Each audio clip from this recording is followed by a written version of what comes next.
Welcome to the Sunday Comics Brunch, where we dine on comics and comics headlines, hosted by Mr. Andersin and Meredith Loughran.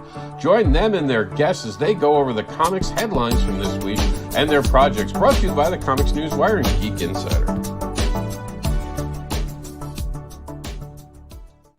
Warning and disclaimer.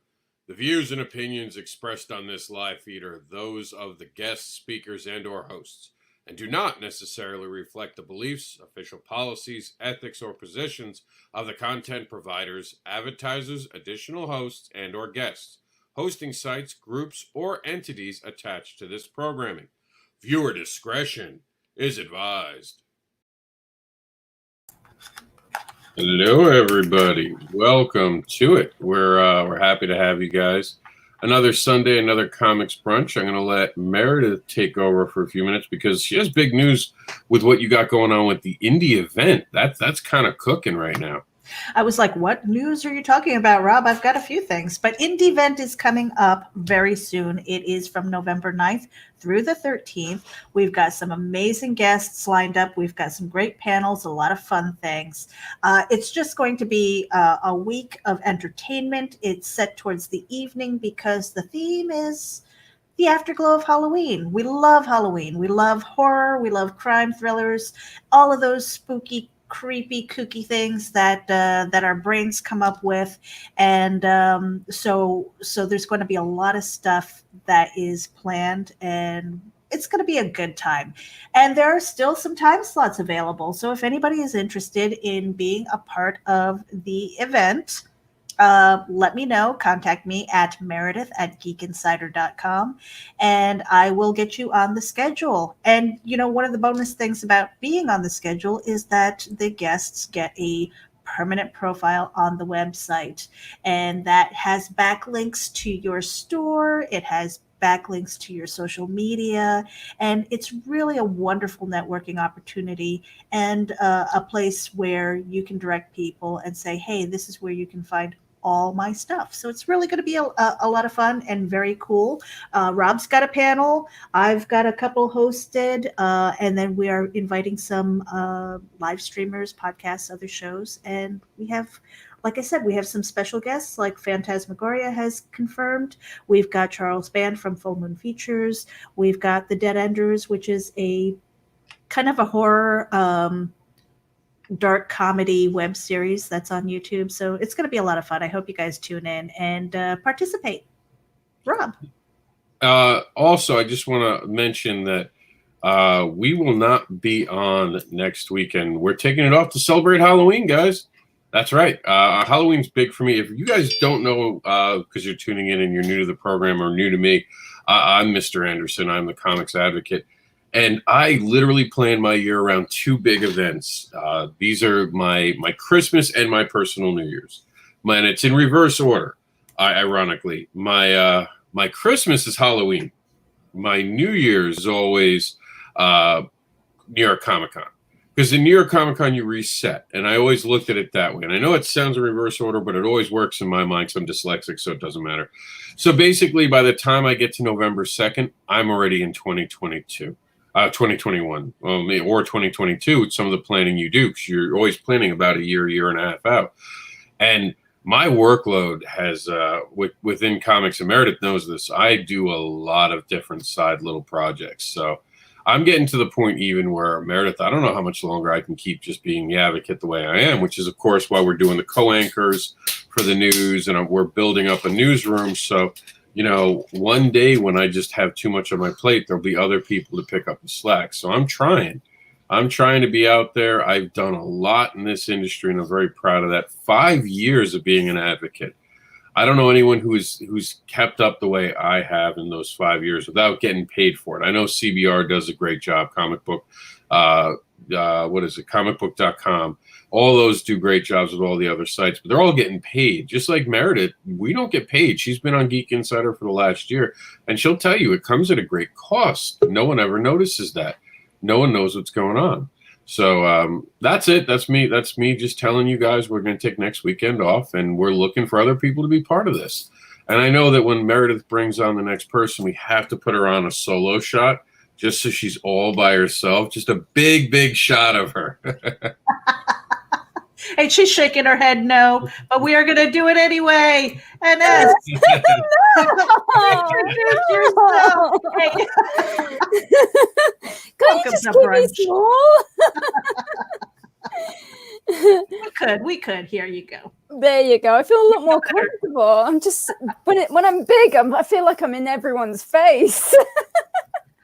Well, you ought to be, because you have a great comic that's out there and you're doing some stuff. So thank you very much. It's good to take up the screen and well, I've just come out of the shower and I've just given it a blow dry and it's just gone. That's what I'm starting to look like, like I put my hair, my finger in an electric socket. So yeah, Rob, you know what we mean.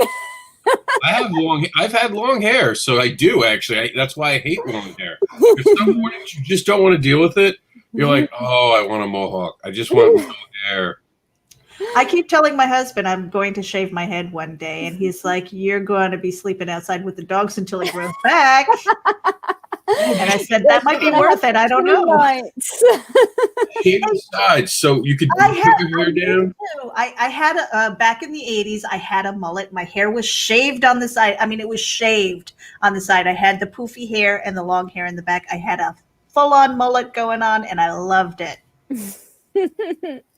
Yeah, no, or you could do that like bob look where it's like really short on one side and then just really long. So every time you see him, just face you him you see these crazy curls here? I mean, I think I would probably have my hair out to here. Yeah, they get all poofy.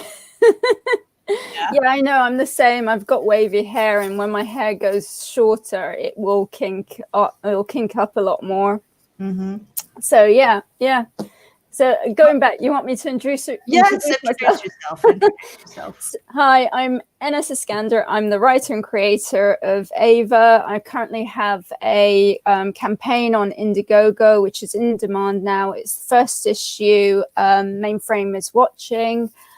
So yeah, we've reached our target and it's currently ongoing, and I'm currently in the process of looking into issue 2. So yeah. So now, you know this, or Rob. Well, you're going through a move during all this too, aren't you? Yeah, I mean, sort of in the background, yes, I'm currently moving house. I actually sold my house in like 2 days. It's just crazy at the moment because the government's given everyone a tax holiday. So that's when everyone's decided, oh, this will be a good time for a free move. Houses are just flying off the shelf. I potentially may be homeless by Christmas. I may have to go into rented for the time being. And yeah, sort of it is a lot to handle, but I really do need to move because where I'm at is just not right for me and the kids. Mm-hmm. So yeah. Well, I can tell you there's places in Florida available. If you want to come, fantastic! I hear you have better weather than we do. We really? apart from the storms and the tornadoes and the electrical, the lightning bolts that knock out a few golfers here and there. Don't tell her how nice it's been, because that's when we get the I was going to say middle of the state. You kind of get away with being here. If you're going to move to, that's what I learned later. I'm on a coast. Do not It's the worst, because in New York we're always on a coast. I was a coast person in New York City. We were always a coastal. So I was like, we had Sandy once. How bad could it be? First year wiped out half of the stuff I owned in the garage. Oh my God. Okay. Sorry. But yeah, Florida's nice. New York, I hear, has got rental anywhere in Manhattan. New York's having a really bad year, but you might want to wait to move there until after the winter, if you know what I mean. Yeah. Yeah, but I heard that unfortunately, I guess one of the houses that you were looking at that you wanted to put an option in fell through. Oh yeah, no.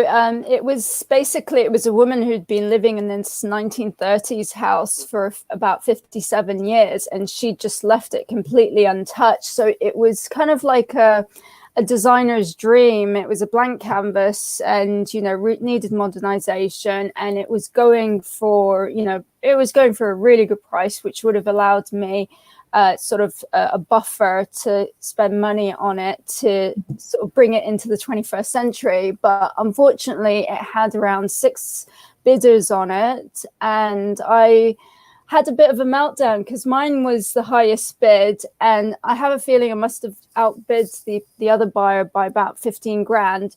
But still, she decided to go for this other bidder because apparently they were further down in sort of selling their house. They were about to exchange contracts and move into rental. And I thought it was just mad, you know, look, well, can't you wait? Like, you know, can't you, it's literally, you know, 4 weeks or something different. And, you know, she turned down an extra 15 grand. So I just thought, that's crazy. You know, I knew I was on a back foot because I thought there were other people in better positions, but I just thought this would make the difference. So yeah, I may have had a little bit of a meltdown. You know, I think that there is a huge benefit sometimes to writing the seller a really nice letter and letting them know your personal situation as well. Yeah. You know, with the children and things like that, and a lot of times that pulls the heartstrings. So something to think about. No, I appreciate that. I think in the UK it's a little bit different. I don't think they allow you to do that, because I've watched the Property Brothers, and I've seen sort of a number of buyers, they do that, and it's got them the house, but it's not done here. It's kind of like there's like a code of conduct that you're not allowed to approach the vendor.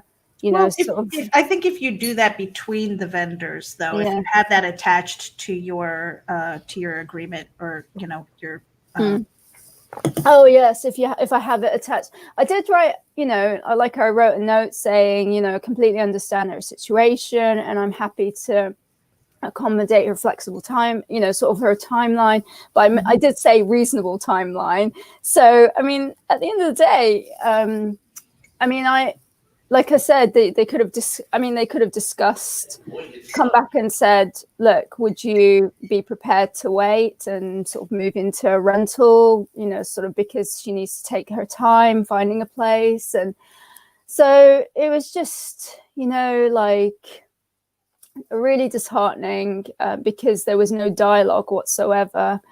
But then at the end of I keep saying at the end of the day, and I got told off a few times for saying that. You know, I think good things come to those who wait. I'm sure there'll hopefully be other properties that will come up, because I have noticed there are a few pensioners who potentially may think this is a good time to offload these really big, you know, like 3-4 bedroom houses, and move into sort of something that's more convenient for them. So yeah. Well, Rob and I, Rob, on one of the news, on one of the news days, you had actually, he had posted something about like a U-Haul kind of thing, you know, where they had, what was that truck, Rob? It was kind of. It was a U-Live or something like that. Yeah, instead of U-Haul, it's U-Live. Yeah, that sounds brilliant. But the way they had it was almost like a Winnebago setup, you know, where they had the table, they had the kitchen area, they had the sleep area, and Rob and I, we were talking. It was like, if it was just like me and the dogs and nothing else, I could totally be a nomad. I could live in a van. Seriously. Yeah. As long as I had electricity and internet. What about the convenience of a bathroom? Well, you know, I mean, that's what, you know, like in the United States, you can't go to a town without having a Walmart, you know, so they allow you to kind of camp in the parking lot. At least, you know, they don't throw you out for overnight, and they have free Wi-Fi, and they have a bathroom. And then, and I had thought about that. I was like, you know what, I could probably, like, YMCA is kind of cheap. I could go in there, you know, get some exercise, take a shower, and just go on with my day. So it's just, I've put way too much thought into that. And my husband's looking at me like, what do you think you're doing, right?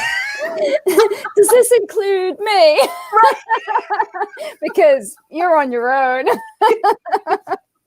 No, I know my cousin, she lived in a caravan.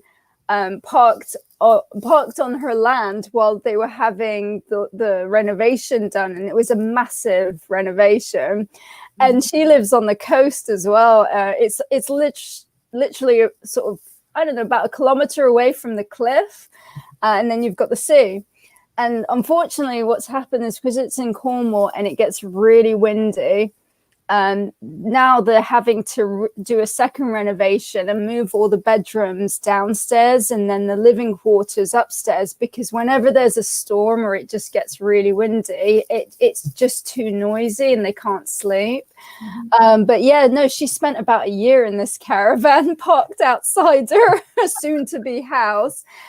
And it was absolutely freezing cold. They even did Christmas in there, and they just, it was a chilly affair. Let's just say. I mean, because Rob, if you get off of mute here, he was saying that it would be perfect for the conventions, to drive from state to state, event to event. You don't have to worry about. I mean, basically, you have to worry about tolls and gas. Yeah. No, that sounds like a good thing to do. Instead of paying for travel and a hotel room or something like that, and then you stock up the refrigerator or your cooler, and you don't have to worry about food. So, I love especially in a lot of America, we have these pit stop places. Not as much up north, past New Jersey, but anywhere else, they're rest stops basically. Where the same thing, they have Wi-Fi. If you go inside, they're beautiful a lot of times. Actually, some are just bathrooms, but you can literally stay overnight to sleep.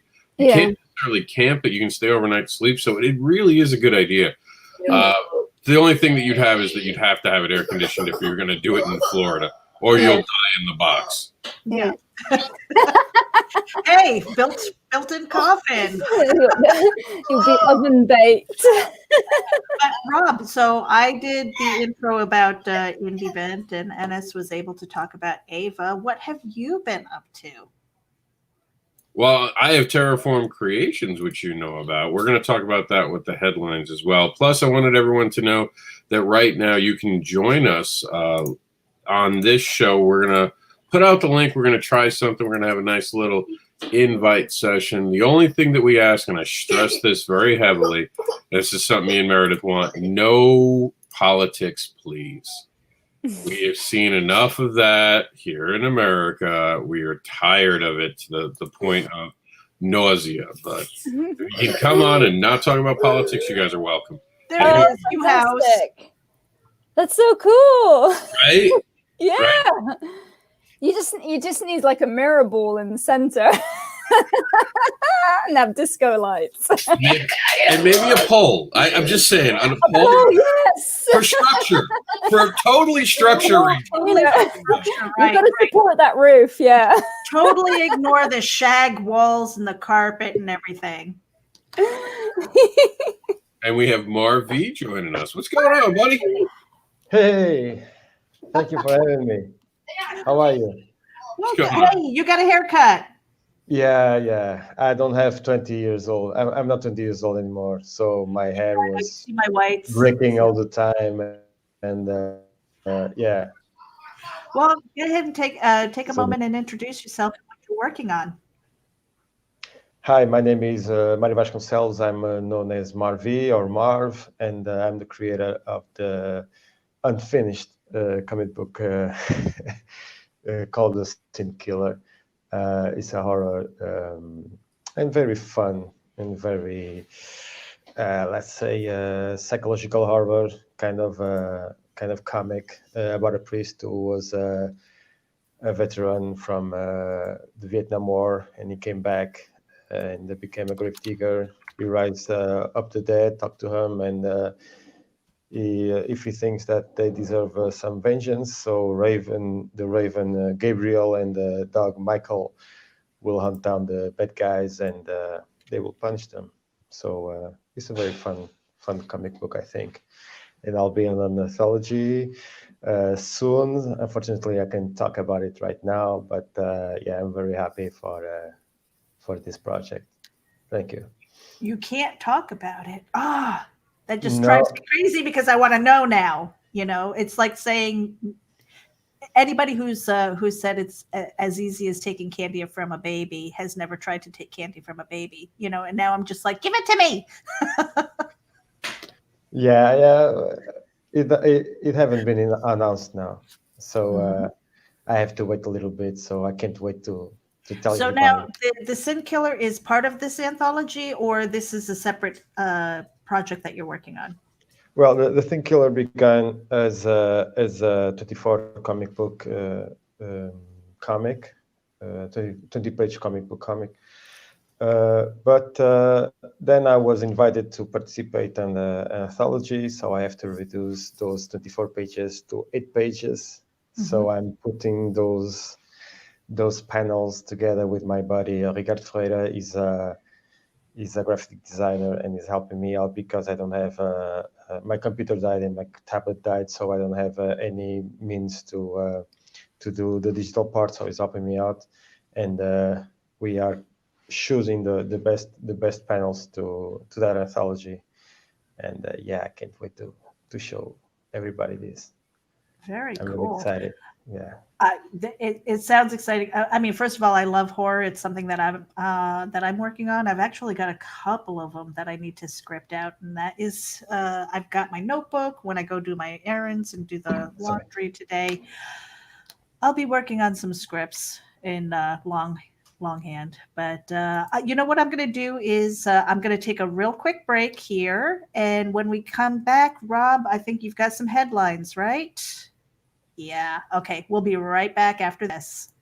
Now, every Sunday morning, longtime independent comics creator and Indie Volt podcaster Randy Zimmerman hosts a discussion on the lighter side of comics, the more whimsical and fun comics out there, on the Sunday Funnies. That's 9 a.m. Eastern Standard Time every Sunday on Indie Volt, indievolt.com, the Indie Volt YouTube channel, and the usual Indie Volt sites on Facebook. Listen in, won't you? Participate in the chat. Let's have some fun. See you there. So Sunday Funnies, we are following them today, and they had a great conversation. So if you head over to Indie Volt and hit the subscribe button over there and tune in to their episode this morning, they had some great guests and some great conversation. Rob. Oh, yeah, he's busy. He's got his hands full. No, I'm calling the screen up. I just couldn't see my unmute button because Jax is playing the Transformers game in front of me. So he put it right where I could see on the screen where the mute was. So let's go back to screen. Jax, say hi to everybody. I do. No, look, say hello. Hello. Hello. Hey, Jack.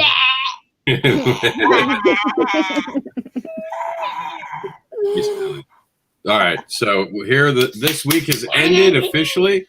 So here we go. These are the oh, you guys can't still see it. There we go. Fixed it. So from the Comics News Wire newsroom, week ended, and this is as pumpkins start getting carved. That's right. Halloween's almost here. I'm so excited because I get to be on vacation this week. So here are the headlines this week. We'll start with DC's future state reveals Batman's death and rebirth. Now, the bigger thing is, I don't know if you guys know this, the whole DC line is getting kind of messed with, but in a way that's unique. It's actually, they're trying something out, and if it doesn't work, they can hit reset and go back to the normal timelines. And if it works, it'll wind up continuing. It's like a Flashpoint moment. If you guys are familiar with it, basically something at Death Metal, they haven't revealed what.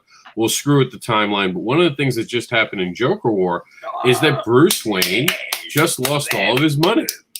The Joker took away his money, and he is now poor. So this is going to be a whole new DC Comics. What do you guys think about that? A whole new world of creation coming from DC.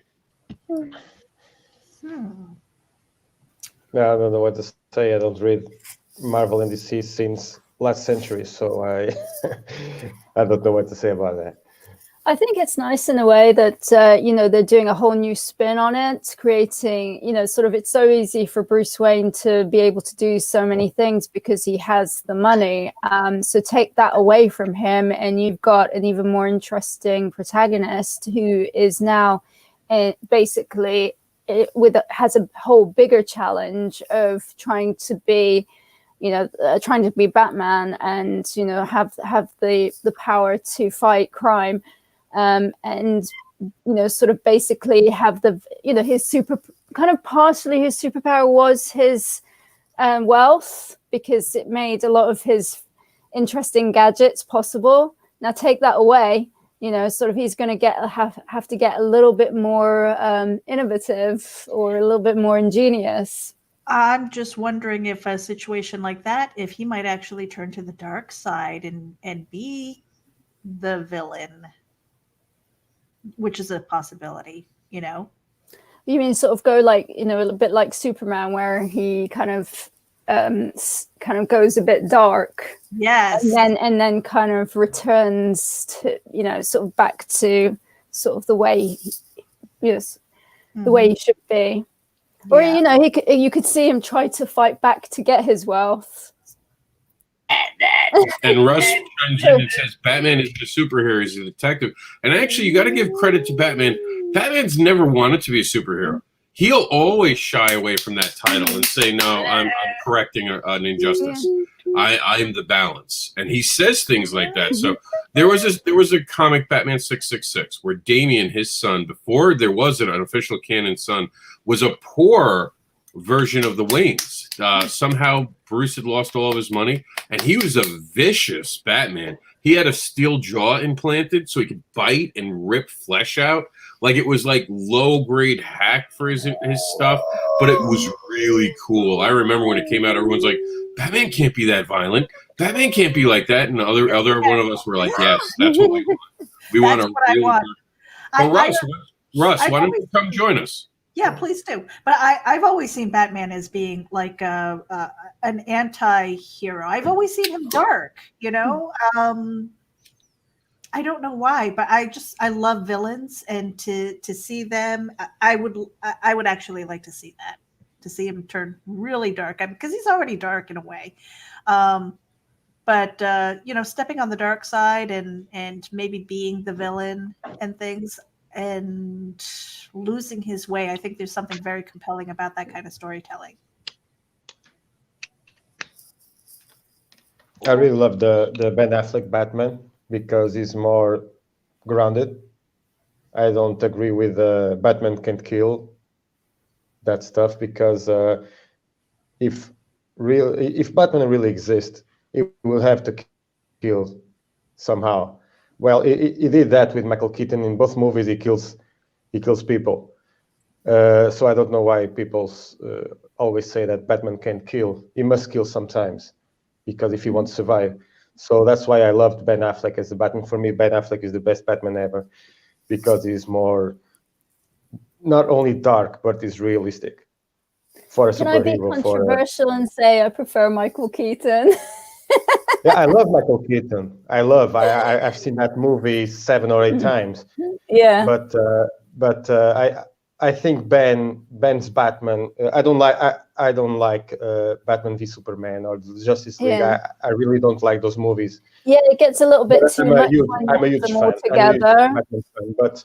But I think they nailed Batman as the Batman that I can believe in. Like Superman, he had to kill Zod. It was impossible not Superman to kill Zod. So he had to kill Zod so that family could live. So that thing that they can't kill is something that I don't understand. But it's my opinion. So hello, Russ. So Russ, what do you think about it? Yeah, hey, Michael Keaton was the best Batman. Simple as that. End of. All right, great. Brunch. See you later. Bye. No need to defend your, I really liked Keaton. Batfleck. I love it. I really like Batfleck because and really it was only for one scene where he burst in, where he was saving Martha or whatever it was. And that one scene encapsulated Batman. It was brilliant, absolutely brilliant. He kicked the crap out of everybody, but in order to do it, he detected his way to the place. So that was perfect. But you got to be a bit wacky in the head to wear a bat suit and run around beating people up at night. And Michael Keaton does wacky really well. So yeah, it's he good. Always looks like he's like on the edge of madness. yeah, he does. Yeah. with the arched eyebrow, you know. You know what? People do not mess with crazy, okay? No. People do not mess with crazy. There's that bit. This guy's crazy enough to bite my ear off. I'm not messing with him. There's that bit as Bruce Wayne where he smashes the thing on the mantelpiece with the rod from the fire, where he's talking to Jack Napier. And he says, "You want to get crazy? You want to go now?" And that's when he kind of lets Batman out while he's Bruce Wayne, just for a smidgen. And it's like, yeah, he's crazy. He's completely off his control. Love it. So, Russ, welcome to Brunch. Make sure that you introduce yourself to our. Hi there. My name's Russ Leach. You can find me on YouTube as Comic Book Black Belt, and I've been drawing comics for about 10 years and been in publishing for about 35 years. And yeah. I've been around the block a bit, and I have a book out at the moment, Only Death Can Save Us. You can find out on Indiegogo, and you can find out more about me at russleach.com. Very cool. Rob, what else do we have for headlines here? We also have, well, this was one of the headlines from this week. There's not a lot to talk about unless you guys want to talk about the aspect of it being very Halloweenish, because we're going into the Halloween season right now. Cthulhu invades Oz. This is an idea from Travis Gibb. Travis Gibb shared this with us, and it's an idea. I have a story in this. And there was a character in the Wizard of Oz I thought that never really got a story. The Yellow Brick Road. It's just walked on the whole time. That's all they do is walk on this poor road and use it as a roadmap. So I decided to make it a character and make it something that it'll hopefully break your heart to realize what it really is. And so all of us got together. They're fighting the Cthulhu monsters and other monsters. Very exciting stuff. What do you guys think? Cthulhu seems to be like, and I know, yes, there's some controversy over Lovecraft and you know him as a person. But I'm not here for that. I'm just talking about what everyone plays with. What do you guys think about that? I think wherever possible, keep the art and artists separate. Yeah, you know, and Cthulhu as a mythos is incredibly interesting. Has been investigated by so many different writers and other creators. Just enjoy what it is and forget that aspect of it. This looks fun. This looks great. I personally love any kind of crossover because it just seems like it gives little Easter eggs of things yet to come.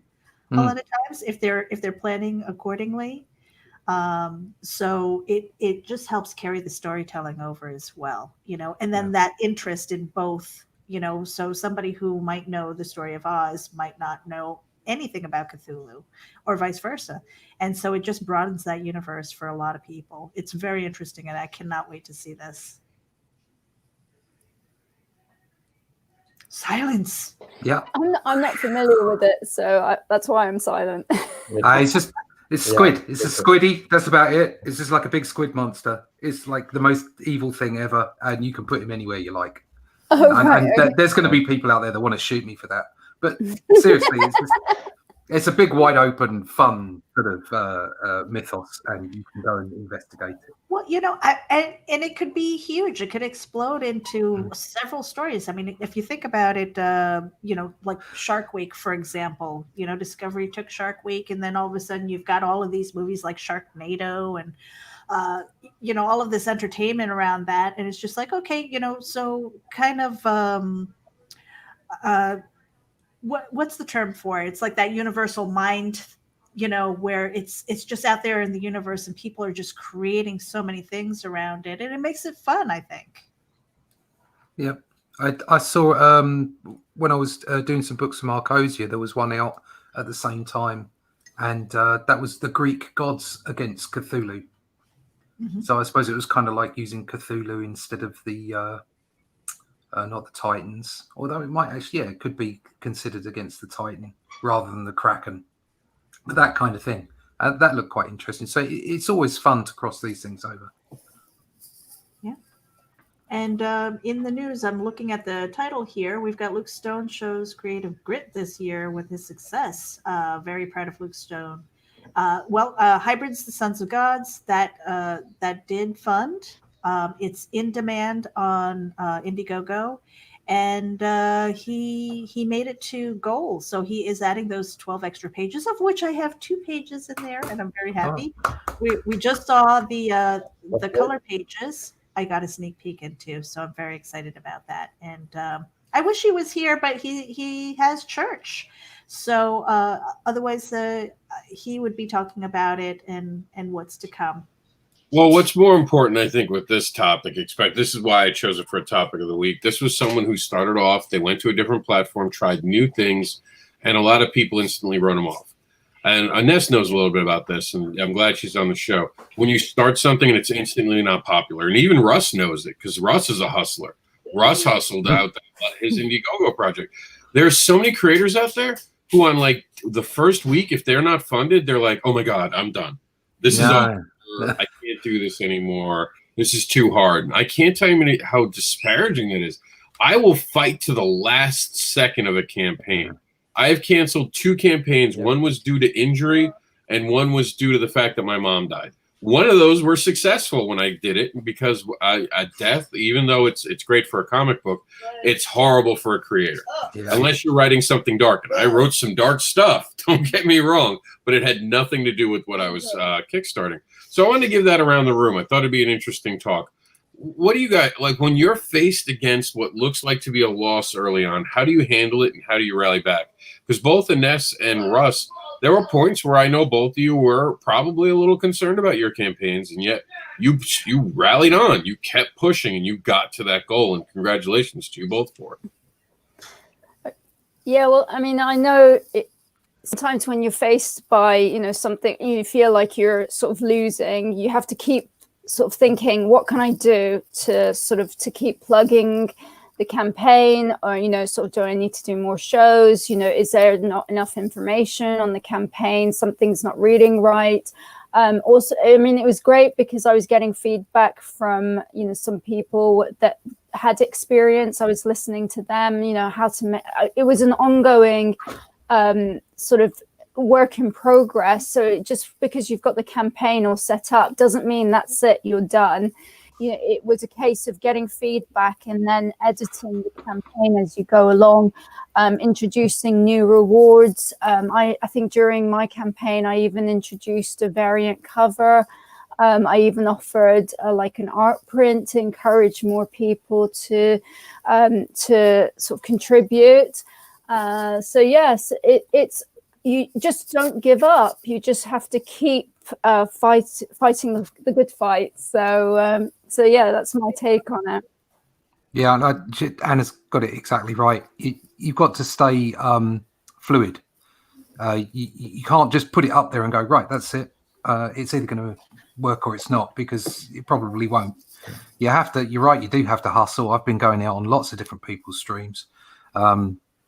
I think the other thing you want to do is be open-minded and talk to as many people as possible, because that's what we're all about. We're in the communication industry. We're about entertaining and communicating with people, and you need to talk to everyone and not be restricted by your biases. That does help.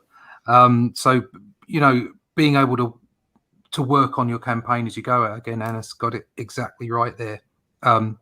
Adapting as you go, and making sure that people, as along with the communication I was talking about, making sure that your current backers and your potential backers are all up to date with what's going on, because the people that have already backed you want to see you succeed because they're part of it. So they'll start retweeting, they'll start sharing and doing things on your behalf, and it becomes it's almost like it becomes a group effort because people want to see you succeed because they've already bought in. So don't just think, oh, I've got those backers, where are my new ones? It's like ignoring current customers for new customers. Don't do that. Make sure that they're all still involved and that they know what's going on, and they'll come with you and they'll evangelize for you. And there's speaking to what Russ was saying, communication is so important, keep everybody involved.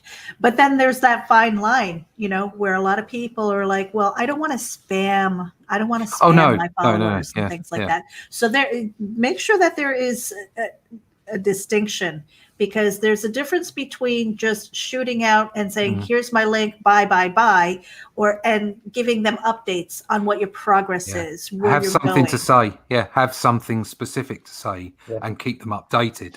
Just saying, oh, go and share this out again and buy my stuff is not updating people. That's not Yeah. a clear line of communication. Like you say, that's just blah.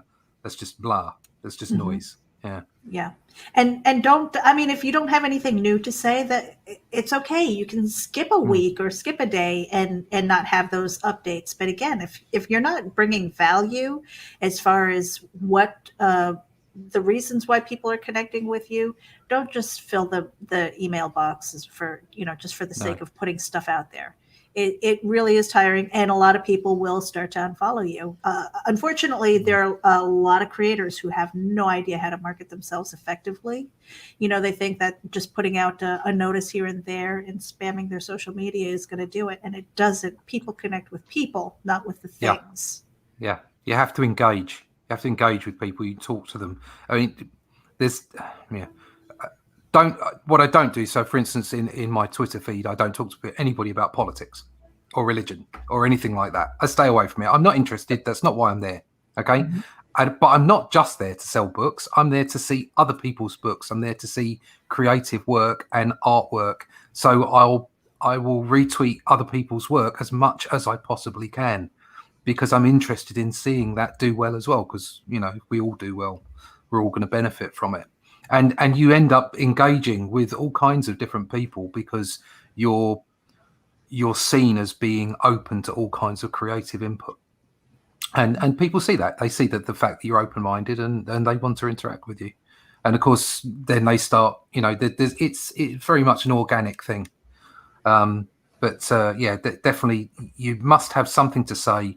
It must be pertinent, and you can't just bash on at people about buying your book. You've got to actually engage with them in something other than what you're trying to sell them. Yeah.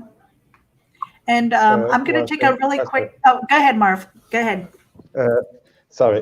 One thing that I like to do is to keep people interested. Every time I do a sketch, I love to share it, and I would like people to be engaged in what I'm doing, what I'm doing a sketch or I'm inking, and I really would love people to be interested on these characters. So I'm not the kind of guy that likes to put everything on social media, because I don't share a lot of things. But every time I'm excited about a page or a panel, I like to share it, but not to spam a lot, just to be excited about what I'm doing. And I hope that someone will be excited as I am to see the finished product. So there's also a fine line with showing too much of your project as well. You want to keep people sort of wanting to see more, but at the same time show them the kind of stuff that's going to go on. So it is a line to be walked there. You've got to have a balance there. Something that I was doing this morning before I came on here was one of the guys, Rotten Glory. He does a show, and he wanted to do 24 hours of comics. So we made a 24-hour comic, and he hosted it for 24 hours and had artists come in and do half a page every hour. So 25 artists, and I did the cover for 3 hours this morning on live on YouTube. And it's things like that kind of get people together. So lots of different creators came in and out, people that we'd never met before came in and did stuff like that. And also it's very interesting. I mean, that's fun for people who like comics but don't create them to be involved in as well, to come in and see it actually happen. And that's what Marv is saying, is seeing these things in production, seeing them in process, and sharing that with the audience. Very important. Yeah, and again, that fine line of not giving away too much so that they don't buy your book. You want to tease them just a little bit. But I'm going to take a little bit of a break, and when we get back, Rob, you're going to have another headline, I think. We'll be right back after this. Check it out. MobileEdge.com has award-winning products with innovative features and contemporary, edgy designs that empower you to look sharp and travel smart with your mobile tech. Your beloved, not to mention expensive gaming gear and mobile tech devices are an extension of you, so give them the protection and style they deserve wherever you go. Find them at MobileEdge.com and protect your tech with Mobile Edge. Bring it on. Hey Geek Insiders, Mobile Edge has a special coupon code for our dedicated listeners. Get 25% off your Mobile Edge gear using coupon code GEEK25. That's GEEK25. Geek out. All right, and we're back. This is Sunday Comics Brunch, and we've got, let me see, we've got a new person in here. Let's add him to the stream. Hi, Hey, Lanning. morning. How are y'all doing this morning? Doing well. You want to introduce yourself really quickly, and then we'll get to the headline. Sure. I'm C. Michael Lanning. I'm a freelance artist and mad scribbler over at Silverline Comics. And you can always check us out over there at silverlinecomics.com or any of our comics on indieplanet.com. That was a really quick intro. We're usually like, okay, we've got some time to figure out the next thing. Well, we have a whole bunch of other stuff, but the good thing about Silverline is they have stuff for we're PG-13 and lower, so we have stuff for kids and we have stuff for any comic collector. So awesome to check out. We've got a book about a girl who has healing powers and is kind of being chased by the government and other fanatics. We even have a, what is it? It's Thumbelina, but it's a different take on Thumbelina called Tiny, and that's good for kids. So. Oh, interesting. Rob, you've got a headline for us? So this isn't as much a headline, but I thought it'd be perfect for a show like this. This is something I came up with last week. I see everyone running around, and this was advice I was given at the beginning of my career. Fake it till you make it. That is horrible advice. That is literally like telling a kid, here are scissors and knives. Just figure it out. See what happens. You know, the worst thing, you lose a limb. You'll be all right. Go run with them. See how you go. Just pretend you know how to use a chainsaw. It's okay. And you see that with beginning comic book creators. They don't understand it. They've been told to fake it till they make it. They come in with egos even. Oh, I have the best idea ever. I have never claimed to have the best idea ever, and I will never claim to have the best idea ever. I say that I create a quality product comic book that I'm proud of. That should be the goal of every creator. So I wanted to talk about that. Not only were you told to fake it, but what do you think about the idea that there are literally people not getting an education, not being mentored, not asking questions? Enes said it before. I got around people who knew things, and I learned from those people. That is the way. Don't fake it. Study it. Learn it. Earn it. So what's your experience been with the fake it notion, and what do you guys think about that? Oh, yeah. Who wants to go first? So I go. You always yell at me when I say Enes first. She's like, why is it gotta be me? She just make a note that she did volunteer herself. I volunteered. Yeah. Oh no! Don't put me out. That's better. I've not straightened my hair. It's a bit fuzzy. I know, Enes. I know exactly how you feel. I'm having a bad hair day. I just come out of the shower. It was like a quick blow dry.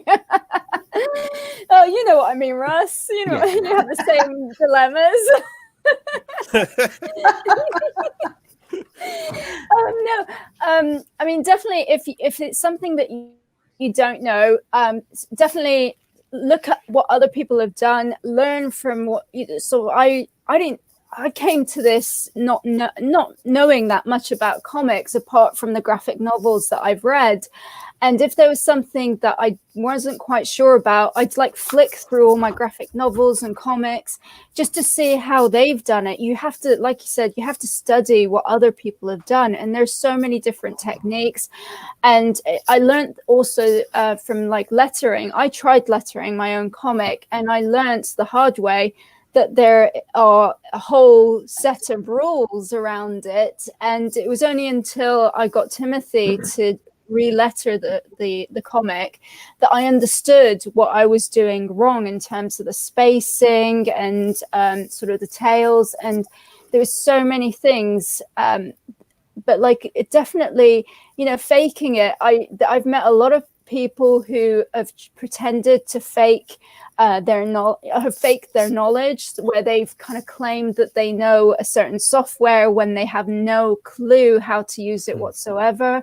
And then this was a senior person who was getting about $6,000 more than me, and I was actually sitting there training her on this software that she's supposed to be proficient on, and she basically got into trouble for it. So I think if there's anything that you can fake, it's your confidence. If you feel nervous and you're going on a show, and you have to sort of try to sort of fake that you are a confident person.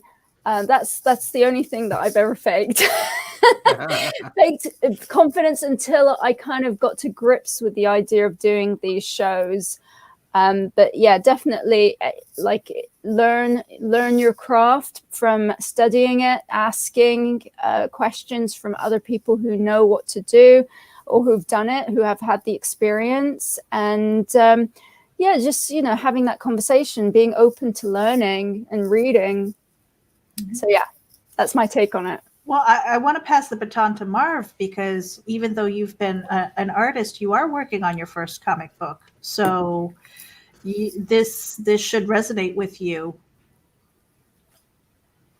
Yeah, I've been an illustrator for 10 years. I have 2 books published, one with my art, and the other one with only one artwork. It was a compilation of several artists to illustrate poems.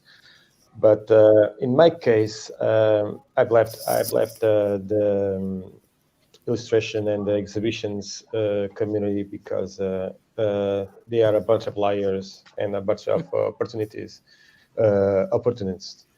And I really don't like to kiss anybody's ass, and I don't like to step up on anybody. So I thought that it wasn't the environment for me, and that's why I back in the day I met. I started following Jeff Lafferty, and he opened my eyes to a lot of the comic book community, and I've been learning so much from him. And then from there, I've been learning a lot, especially from guys like Jeff and Lucifer Storm, and I know what I know now thanks to them, and it's been a blast this last year. And what I'm trying to do is to do my best with the passion that I feel, with love that I feel for comics. And I try to learn as much as I can from not only from my experience, but from the experience from others, not only from the positive side, but especially from the mistakes that they made. And one thing that a lot of people made, the mistake that usually I see is that they don't care about having an audience.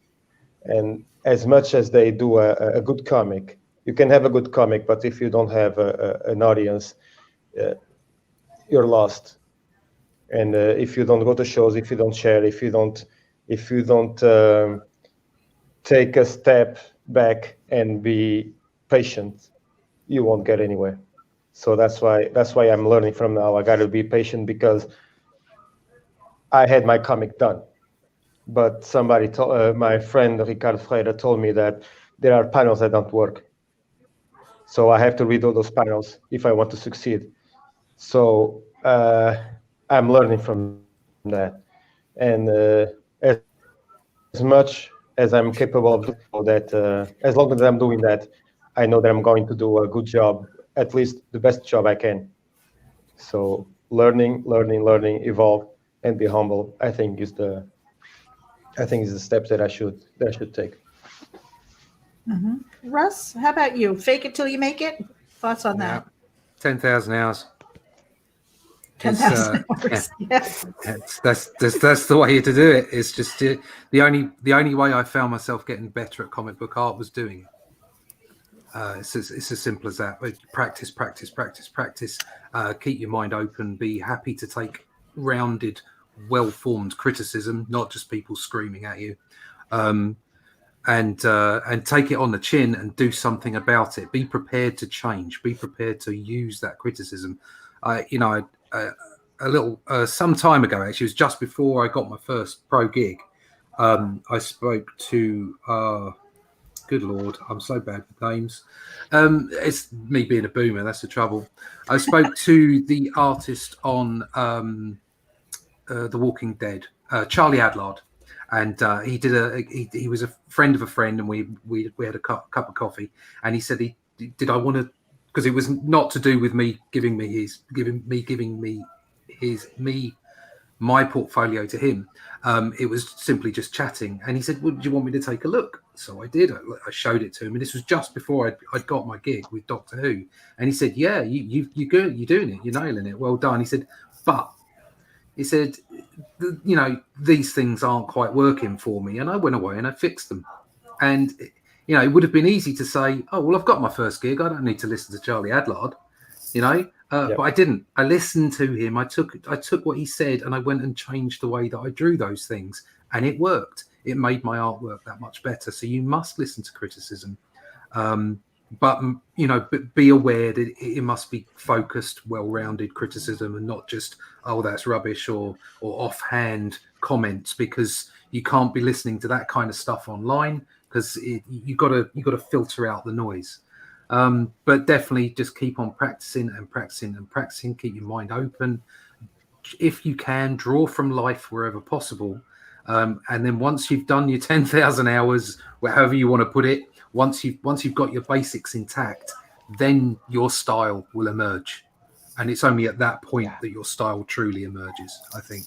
It's a personal opinion, but that's where I think it comes from. And it comes from, you stand on the shoulders of giants constantly, because there have been other artists that have come before you that have shaped the way comics are. And you don't have to absolutely adhere to their rule sets, because that's how things move forward, by changing. But they must have got something right. So make sure and check out everybody you can. Michael, how about you? And that's the thing, about there's people that come before you. You wouldn't have David Finch if you didn't have Mark Silvestri. You wouldn't have J. Scott Campbell if you didn't have Jim Lee. And you have to go and you have to get that criticism. You have to, if you're not seeking it out, then you have to question, are you really an artist? Because an artist is always progressing. And if you fake it, when do you stop faking it and then start to learn? That's what I wonder. Mm-hmm. So if you really want to do this, you get the books, you get the criticism. It's nerve-wracking going into a Comic-Con and showing some established artists your portfolio. But once you do that, and if you get somebody I had the first person that I ever showed my portfolio to was Choose Rob Guillory. And he took it and he was able to actually look at it and gave me some critiques that really have helped out. And a year later, I get my first comic gig. And it wouldn't have happened if I hadn't taken it out there, showed people, if I was just faking it. You'd have to get that criticism. And also you have to get out there and get known. The only reason that I got picked up was because I was drawing and posting stuff. If you don't do that, if you don't advertise or even advocate for yourself, nobody's going to do it for you, really. You have to go out there and do it. And you just take what life gives to you and turn it into what they say, turn lemon into lemonade. So yeah. Got to be in it to win it. Yeah, absolutely. I want to give Enes some love, because she says, the thing that we fake oftentimes should be our confidence, because it is a scary thing to put yourself in a vulnerable place where you're saying, I have this piece of artwork or I have this piece of writing, and, take a look at it, and please don't savage it to death where I lose my confidence altogether. It's just, it took that step to even embrace the idea that I'm going to release this into the public. But I kind of wanted to ask you guys here before we get to the next panel. And Rob, I don't know if you had anything about fake it till you make it before I get to the next question. It's just disgusting to tell new people to do that, to actively tell someone to do that. You're setting them up for a dangerous path where they're going to, you've literally told them to fake it. So, okay, fake being a doctor, fake flying a plane. Why are comics different? there are so many fundamental mistakes that creators make because while they're faking it, they're forgetting the education that most of us are. A lot of people say fake it till you make it, meaning you haven't built a name yet, so act like you belong. That I could see, but that's a different terminology, and that's what we need to do. Act like you belong. Get the education first, know what you're doing, and then when like someone like Enes shows up, she had enough quality under her belt from everything we saw, her production, her process. Same thing with Russ, new to me, saw it right away, fell in love with it. Russ was on the show where I fell in love with it, and I invited him on, and I said, this is a throwback to comic book storytelling. That was your first project by yourself, right, Russ? Yeah, it's the first one I've done on my own. And he carried himself like he belonged, but he wasn't faking anything. There was a difference. Both of these people were confident because they had gotten an education. Ines's one problem was that she was learning to deal with us online personalities and how to deal with us. But she's a professional. She had spoken on the show about when she was hired, she didn't know something. And she was honest. She's like, I don't know, but I'm willing to learn. And that was what I like to hear. Someone was like, yeah, I don't really know that, but tell me what I'm doing wrong. And I've been in a room where she's absorbed the things and said, that's a good idea. And you can see her almost taking notes when people are talking. That's what you have to be. That is what's going to make you cross the line, as opposed to these new people who show up and go, comics are storyboarding. Oh, golly. Yeah. Yeah, I do both. I can tell you they're not. They're built on the same. They're built on the same rule sets to a degree, but that the output is different. It's for a different purpose, if you like. That you really are. You're directing almost in storyboarding, whereas you're telling a story in a comic, and they're two different things. That's the difference. The most important thing is to, and this is something that's difficult when you're young. I found it difficult. Every young person does, because we're all full of the arrogance of youth. There's nothing wrong with being confident, but be prepared to talk to other people and admit that you don't know something. There's loads of creators out. All of us sitting in the room here today, I can guarantee you that every one of us, if we approached the other and said, "Hi, I'm another creator, and I was just wondering, did you know?" they'd help.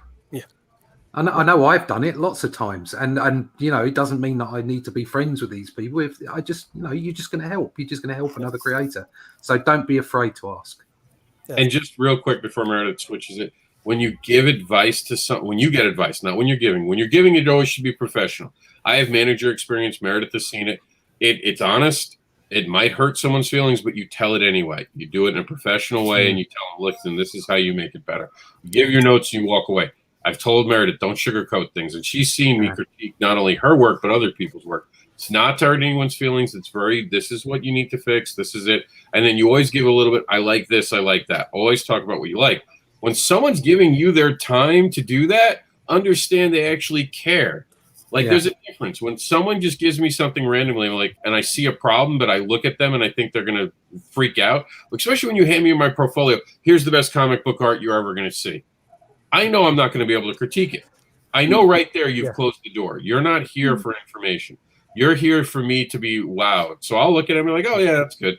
And I'll be like, I'm sorry, I got to get back to selling comics. Here's my card. Reach out to me, and I'll see if I can get you some writers to work with. And that's it. But someone who comes up to me humbly and says, can you, as there's a dinosaur crawling for me. if someone comes up to you humbly and goes, I'm new to comics. Can you look at my work and tell me what you see?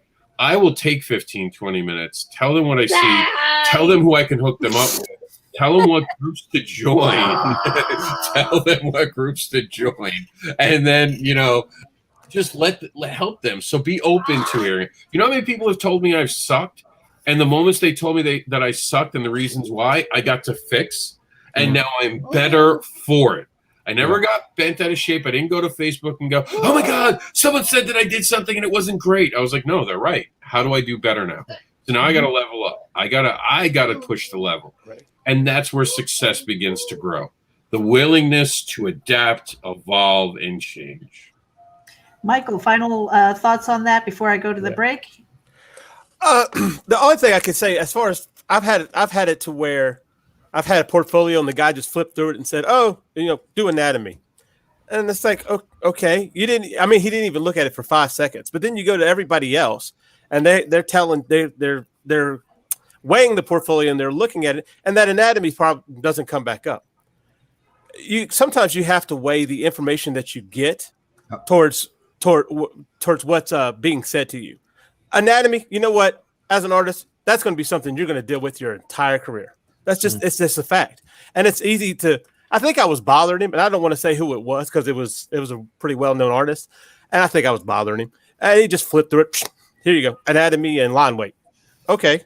But everybody else that I go to, they say, hey, look, you don't want to have floating heads. That's not a good thing and stuff like that. And the other stuff, the anatomy thing never came back up. So you kind of weigh the critiques that you have. If you have something that's constant and over and over and over again, that's definite. And then, of course, you do want to look at what they said. But I'd say I take into more there's more weight to it when you have more people agree on a certain critique. Mm-hmm. And we're going to take a really super quick break, and we'll be back because I have a follow-up question with this. Hold on one sec. Have you ever wanted to be part of a writer's room? Come join us on Creativity in Progress every Monday night at 9 p.m. Eastern, 6 p.m. Pacific on Twitch and YouTube, the CIP network, where creativity comes to life. All right, that was super quick. And that is shouting out Ethan Murphy and Nathan Beatty with Creativity in Progress. So the follow-up question that I had for you guys was, so we've gotten past the fake it till you make it. We agree that it's not a good idea to fake it, to be open to conversation, be open to critique, as long as it's moving your project forward, and okay to fake your confidence until you're actually building up your confidence. And I think as creators, that will be an ongoing struggle. And if you don't struggle with that, then you need to check your ego. Or your dinosaur. Right, or your dinosaur. Oh no, he's beheaded Jax.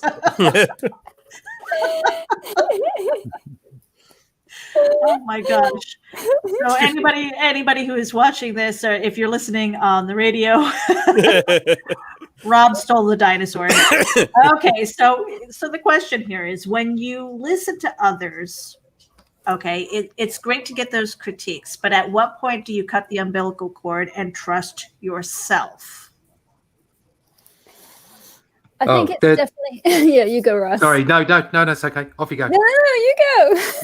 I went first last time. I think it's a balance. You never want to stop taking criticism. You never want to stop taking critiques. But there does come a point where your confidence does need to take over to a degree, because you need to be able to work. You need to be able to do what you do. And without the confidence, then you might be, holding yourself back. Oh my God, it's eating him completely. Run, Jax, run! Run. Oh my goodness. No, but he's okay. Yeah, we're completely professional here. This is Sunday brunch, folks. Sunday brunch. We're pretty laid back, even as dinosaurs are chasing small children. That's the kind of action you get on a live feed. Yeah. It's the Sunday brunchosaurus. There you go. There's a new IP for you, Rob. Yeah. But again, that was kind of speaking broadly, but at what point can you let go of an individual project? You're getting so many things, you're getting feedback from so many people, and at what point do you say, stop, I've got to trust myself a little bit here in this process? When do you hit that? Do you ever, or do you just finally say, I just have to let it go? Make a schedule. Make a schedule and stick to it. Deadlines. You'll improve one project at a time. Don't try and improve all the way on one project. multiple projects will keep you in check, will make you improve over a period of time. You'll get feedback from each project, which you can feed back into what you're doing. But if you don't have a deadline, you'll never finish anything, and then you'll never get your feedback back.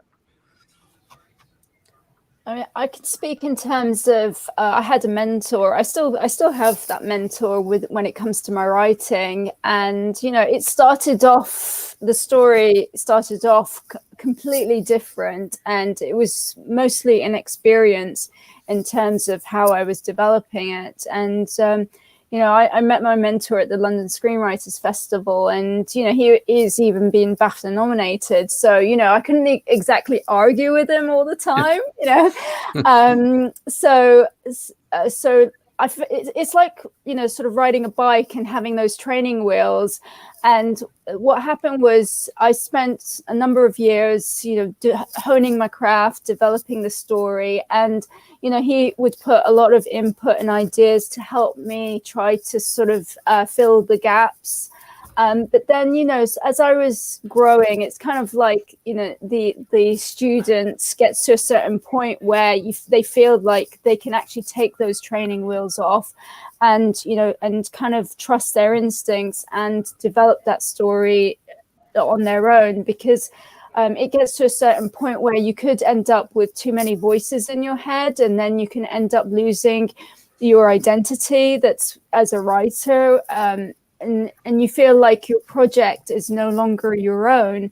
And so that's when you just think, well, okay, it's not going to be sort of the best, but I've got to trust my instincts now and kind of take this project sort of the way I want to, because I've got enough information to make it sort of to get it to the 80%. It's not going to be perfect, but at least it meets that 80%. And then, as Russ was saying, that you can't sort of put everything, because that's what I was doing initially. You can't put all your eggs in one basket and think, okay, that's good. This is going to be the most epic story I've ever written. I had to kind of let go of the fact that it's not going to be perfect. I'm going to end up getting better as I go along. So yeah, it's like riding a bike, the training wheels, and you've got to know when to take those training wheels off and kind of maybe not have so many voices in your head, because you're at that point where you feel like you can go your own way. Mm-hmm. Marv, Michael, Rob? While everyone else is thinking about that, I agree with Russ. Yeah. It's about getting the work done. And you've seen me do the 8-page project this year. You've seen my earlier work. I'm giving away all my earlier work for free over the next couple of weeks because it's been 2020, and I'm sending it out. And I've used a newspaper I made a newspaper, a comic book. I've used action figures to tell a story. I've done art, which is horrible, but I still did it just to show the passion. And it's like Russ says, you have to make those hurdles. You have to be able to get over that point, because unlike faking it, the creators in the room who really know this stuff, they want to see something from you, because that identifies you. That makes you someone. If you're an artist, stop going around and showing everyone solid splash pages or sketches of a cover, or sketches of the same cover that someone else did in your copy and your version of it. Do something new, do sequential art, do that. If you're a writer, you got to get into an anthology. 4 pages can make your career. 8 pages can make your career. 2 pages. The first thing I ever did was 2 pages that we did as a centerfold. It's about who am I, and I should actually add that to the giving away for free. And it's this beautiful piece that's drawn out what looks to be on a chalkboard by Anthony. I always say his last name wrong, and I'll write it down so everyone can see it when we give it away for free. I think it's Riccio, but I always say it wrong no matter what I do. But he's an amazing artist. He did a great job in it, and it was beautiful. And it spoke to how children of this age don't know how to identify, because everyone keeps telling them how to identify through sexuality, politics, even the way they think. There's that 2 pages got other artists to want to work with me because they saw something came out. It's all about showing, not telling in comics. You tell through your work. Yep. Everything I do now is my future cringe. I know from everything I do now, I was like, oh, 10 years from now, I'm going to look back at this and I'm just going to go, oh my gosh, can't believe I did that. I want that on a t-shirt. and that's the thing. And that's it just keep pushing and pushing and pushing. And like Russ said, yeah, you definitely have to get a schedule, and you have to hit those demands and those points. It's like Roland Mann will tell you, as far as what he deals with as an editor with artists, it's like they try to get everything perfect. It's like, yeah, you can get it perfect, but it's good enough to keep going forward. And sometimes you're going to have to deal with some bad art. And like I said, that's just going to be that cringe later on. You can look at it, and that's going to help. And in truth, that's even going to help you later on, encourage you to keep moving forward. Because like, look how far I've come. So get it out there, get it done, work it out. It's work out all that bad art I've heard him say before, and keep it and look back at it. I still have stuff that I had from 5 years ago laying around, and I'll take it out and look at it sometimes. Like, man, look at this. It's not going to be a dead end if I keep working at it. If I study, if I read, I learn, I get mentors, people tell me, and I listen to critique. It's gonna get better. And like I said, just remember, everything you do now is just future cringe. So. Well, and I want to toss this over to Marv, because I've been following you on Facebook, and I see, that you've redone some panels and things like that. And at some point, again, when as a creator, as an artist, when do you say this has got to be good enough? And it's not because it's not because you're not working on your passion and your craft, but because this project has to move forward at some point. Because you can sit there, you can erase all day long, you can make new lines all day long. It's the same thing with me, writing. I have so many stories that I've edited to death that I don't even want to look at it anymore. How do you find that balance where, you're working on something, you don't want to ever get to that point where you don't want to look at it again? Marv? Yeah, that happened to me.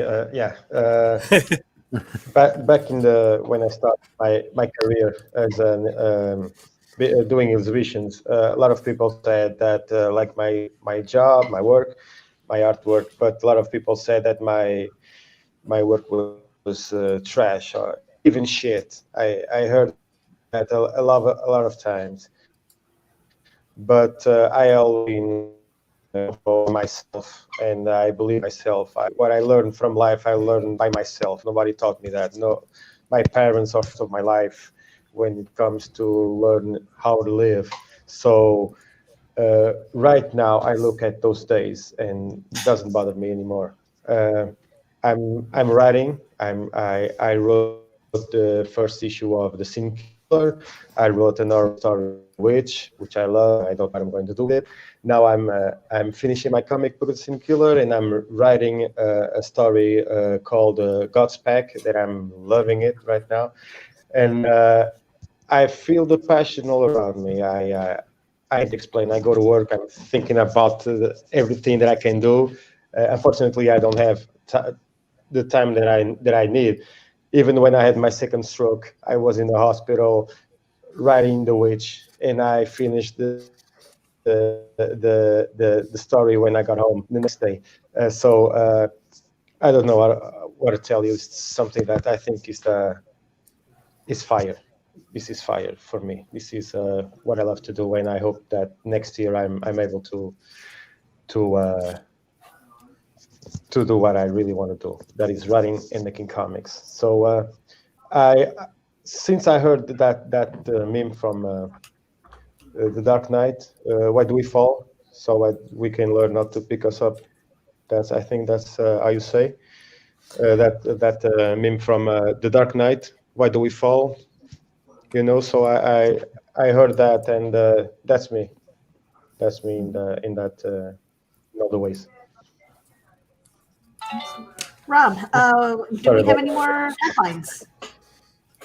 We do. I just want to touch on that just for a second. Does anyone in the room look back at your baby photos and go, "Oh my God, what an idiot"? Mine look exactly the same. That's cool. He came out with a beard. That's awesome. I don't know. My kids came out with sideburns, so you know.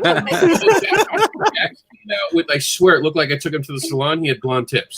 Everyone was like, "How did you do that?" And I was like, genetics. No, but seriously, kidding around aside, everyone looks back on whoever is looking back on it. Hear me on this. That is your history. That is the DNA of what made you who you are today. Be proud of that moment because you did something a lot of people don't do. There are so many people who come in talking about creating something and never create it. Never look back poorly. Instead, look, that's how I got here. We do that too much. We go back into someone's Twitter feed from 10 years ago and go, oh my God, I can't believe you said that. Shouldn't you be like, thank God you don't think that way anymore. Thank God you got smarter. I'm proud of you. Look at your momentous movement. We don't look back at a 5-year-old when they're 15 and go, I'm just so disappointed. When you were 5, you literally stuck a fork in a socket. You're fired. You're fired. I can't hire you. Yeah. We're all evolving. We're all growing. We're all continuously becoming the best we can be, or the best self we can be. And you have to give people that room, and you have to give yourself that room. Look back and applaud the things you did, and think about the things you never did and how those are affecting your life. But never be ashamed of the things you did, because if anything, even if it was your worst moment, you now identify it at your worst moment. You found a place you don't want to go again. Why did Batman stop using guns? Because early on when he was using them, he felt like he was the same people who killed his parents. See how I swung that back to the original topic about Batman and guns? Good. Slick. All right. So you asked about the next thing. I don't know how much we'll talk about this, but it's just a cool moment. So Static Shock is going to be produced by Michael B. Jordan. I think that's a huge moment. This is from Milestone Comics, for those who don't know, and was a cartoon that I loved. I love both of it, and I like Michael B. Jordan. I think it's awesome. Milestone Comics is finally going to get a movie made about their library. So kudos to that. Anyone want to jump in on that? It's just more of a headline.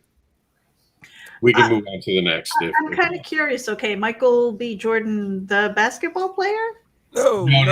Actor. The actor. Killmonger from Black Panther. Yeah. Okay. Yeah, because I don't. Rocky. I'm not familiar with either. Yeah. Fantastic Four. Ooh. No, he doesn't count that one, so we don't. I wouldn't. Okay, I'm surprised. The reason why I was asking was like, okay, because in my head I hear Michael Jordan and I think automatically basketball. I think that's. I'm like, does he have a love of comic books? All right, so that just killed that. Yeah, I think he went with B on purpose for that reason. Yeah. And this is something that we don't have to talk about, but we can all enjoy. Your plans on the left, 2020 on the right. I would almost say too soon, but no, this is the perfect time, and it fits so well. I saw it, and I was like, "Yep." And for anybody who's listening and isn't watching this, that's Robin on the right, on the left, and a crowbar on the right. Yep, and here we go. This is pretty cool news, though. Spectrum, an LGBT comic about an LGBT group of heroes, was funded this week. I think this is a huge moment, not just because of how far we've come, but I keep hearing about these people out there who talk about diversity and how diversity is not welcome, or there's too much diversity or anything like that. Let me put it to you real clear. Diversity is welcome in comics. The fans welcome it. They fund books like this. This is humanity, and that's what comics is always going to talk about, humanity. Diversity has always been important in comics. If you don't like a book because you think it is too diverse for you, buy a book you think isn't too diverse for you. I mean, there's Archie Comics. Go ahead. I'm going to say really quickly, diversity done well in comics should definitely be embraced. But when it's just messaging from people who aren't in the industry to begin with, and they just think that they're going to find a new audience and they're pandering to them, people know. People know when you're being authentic with your messaging, I think. But that's always the fans. The fans get to make that call. No one else. Yeah. Diversity is not taking a current character and making them something else. Right. That is not diversity. Diversity is actually having the courage to create new characters with aspects that might not usually have been put into books previously, and doing something about it and putting that in as diversity. And do you know what? People will respond to that. Everybody will respond to that. I don't know anybody in any group you might want to suggest, okay, that doesn't believe that it's okay to have anybody and everything in any comic book. It's just being told that you have to do it a certain way. I've been working with Unstoppable Comics for 7 years now, and JD Rosario out of New York was doing diversity brilliantly before Marvel thought it was a good way to make money. Yep. That's where I'll stop there. There are so many characters that are just, like green or blue or something. I mean, how can you say that's not diverse? The thing is there have been a lot of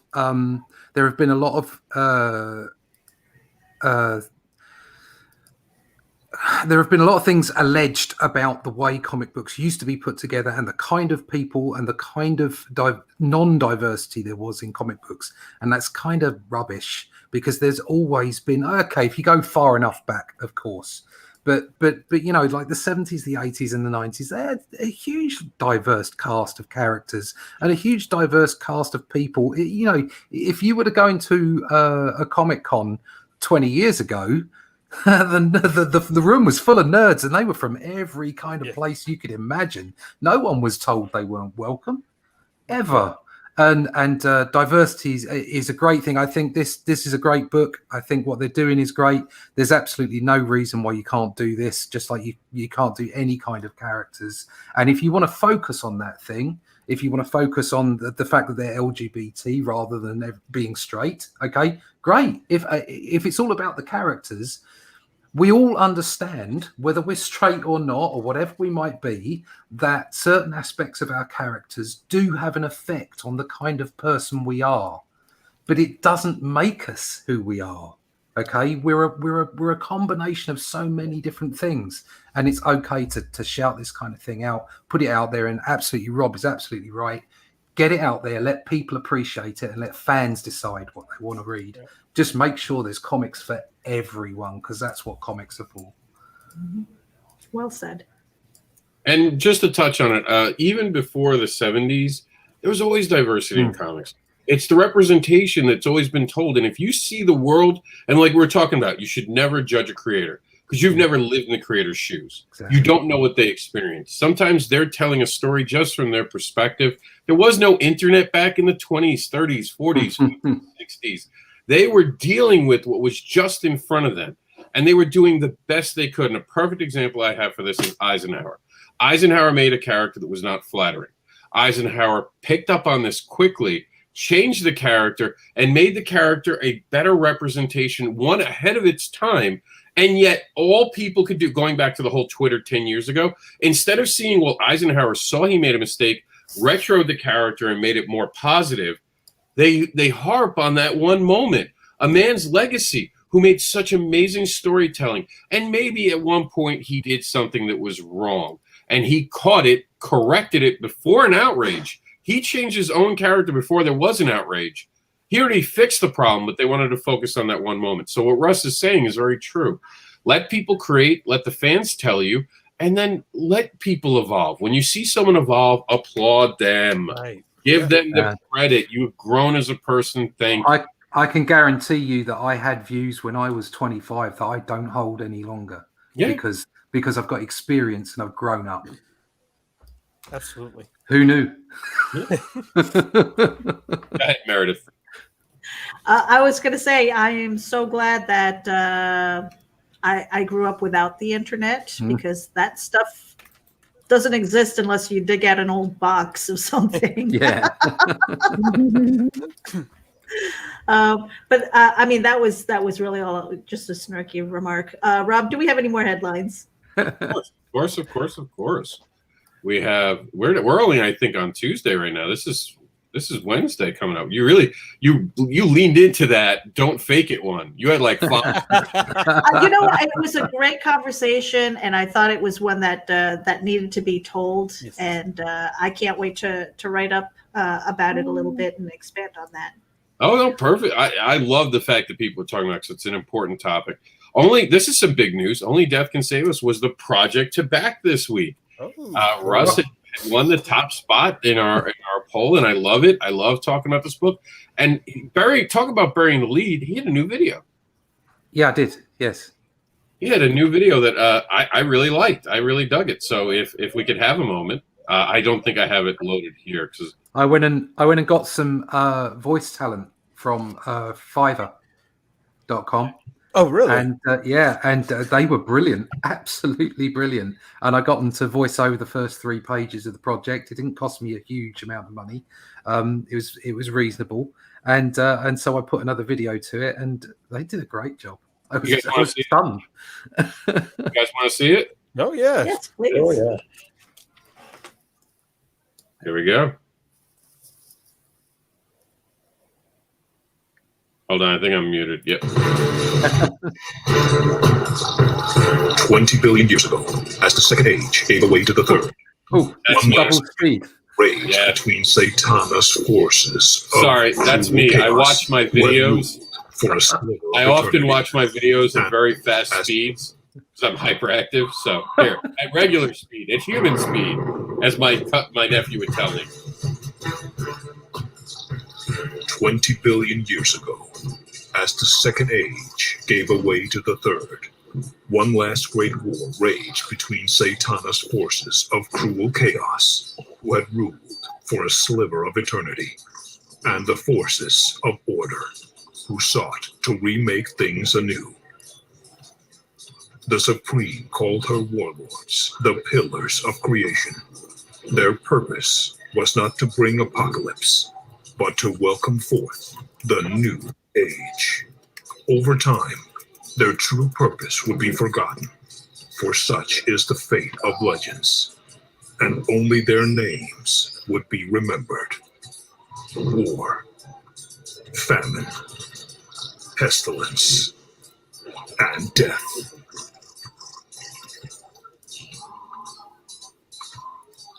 Damn, I love demons. Wretched things. You preach to the converted, brother. Their vile number seems limitless. 6,666 by my count. They have numbers, aye, but their arrogance will yet be their undoing. Mark my words, brothers. They speak true, Sister Pestilence. Even now, my mistress builds a prison to house him. A prison of love. She also knew that we lead them there. This is the word. Then let us draw succor from it. And thus it came to pass that the third age began with the vanquishing of evil and the renewal of life. But evil is patient.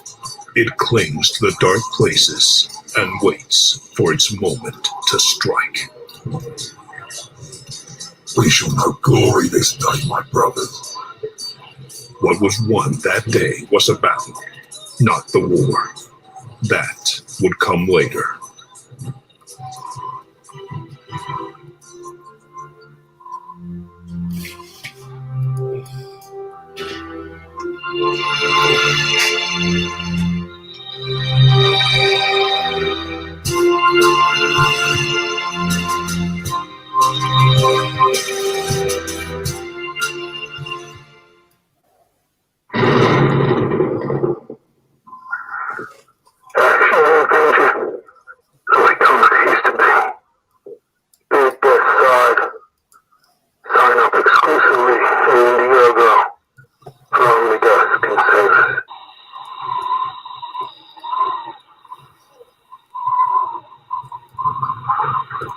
I can't tell you how impressed I was when that played this week after you had won the spot because I didn't expect it. Okay. We were doing a special this week, the New York Minute. I played it again for a minute because I liked it so much. I was like, that. Oh man, because I watch videos all the time. That was like, that was like when I was watching the. I want to say it's Ava Am I getting it right this time? Yes. Yeah, all right, there we go. Because there was a whole debate about that. When I saw that poll moment, that was like his whole video. When I saw the poll video, I saw his. I was like, 2 great videos this year. We should have a face-off between the two and see who wins. Who gets more votes? No, seriously, really well done. That is like, that's almost like game-changing type of video. I've never seen that type of quality put together that way. It was just perfect. I have nothing negative to say about it. I've lost my goth card because of you. All right, so we do have some other news, but congratulations on that. In Demand is still getting the love. Yes. So that says something. Yeah. So here's just go ahead, Russ. So there's stretch goals. I'm really close to the 4th stretch goal, and you get a whole set of 4 postcards. And obviously, I'd love it to go further, but I'd really like to get those out to people. It's not that far away, so share it out and be part of the love. There we go. And DC to distribute solely through Lunar.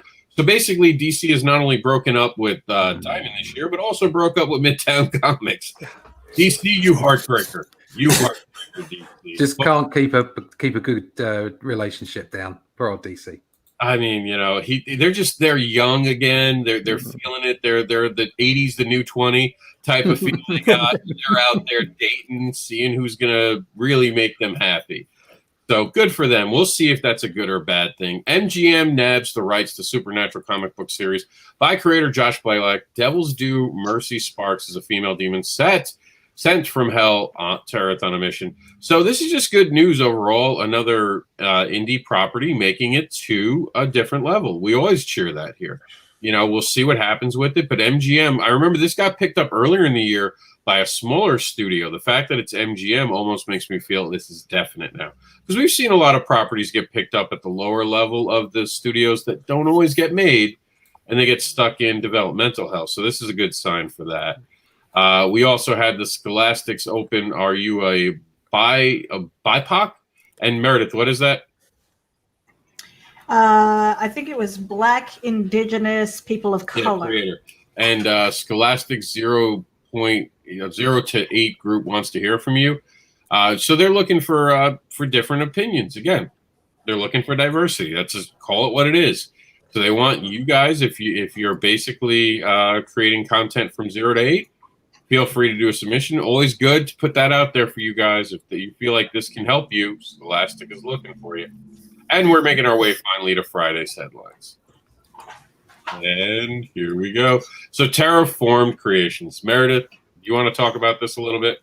I can talk a little bit about that. So Terraform Comics has pivoted, and we are seeking to develop stories. We're seeking to develop creators and things and build up our catalog. And in doing so, we have opened up this group. It's a private group, so by invitation or recommendation, I would say. And we're inviting people who write, who edit, who do illustrations and artwork, the whole process. And the reason behind this is that we are trying to put together kind of like this group of people who just want to create comic books, who want to develop these stories, put them into an anthology. In fact, part of the group, we've got a poll kind of requesting what your favorite name is. We've got a list of recommendations for this series of books that we're putting together. In fact, we are working on the first 2. Each one of them we're looking for 4 to 8 page stories completed. And in this group, we're asking people, what story do you have? What story do you want to tell? How can we help you get this developed? Now, that doesn't mean that you're getting free artwork. That doesn't mean you're getting free stories or anything like that. But by starting the process here and developing it, again, that opportunity to match maybe a new creator with an established one in a book. And the exciting thing about that, Rob, should I talk about the Terraform catalog that we're hoping to do, this 10-year plan? Yeah, hell yeah. Right, I'm not one of those people who don't share unless someone tells me I can't. And luckily, I'm running the program. don't have. I mean, we're looking out for, we're not looking for like the next best thing. We are looking at a 10-year plan where we're trying to get this catalog again built up, and this book, this anthology. I don't want to call it an anthology because that's a lot of times that seems to have bad connotations for whatever reason, but it is what it is. It's just going to have a Terraform spin on it. But by doing that and having these books put together, developed, published, whoever is participating in them will actually be able to order other books under the Terraform banner so that they can sell them at their table as well. This is something that's really exciting. So if you are a person who's got, for me, for example, I am going to have 2 pages in Luke Stone's book, his graphic novel, which is Hybrid Sons of Gods. So that is going to be my first comic book credit. And, I haven't talked to him about whether or not I can take, if I can buy copies of his books and sell them, because I have a credit in there, even though it's only 2 pages. But with Terraform, it's this idea of having maybe my 8-page story, which I have submitted for review, to see that printed with other stories and have that book. But let's just say a couple years down the line, we've got 10 books. I can order those 10 books, have those on my table instead of just the one.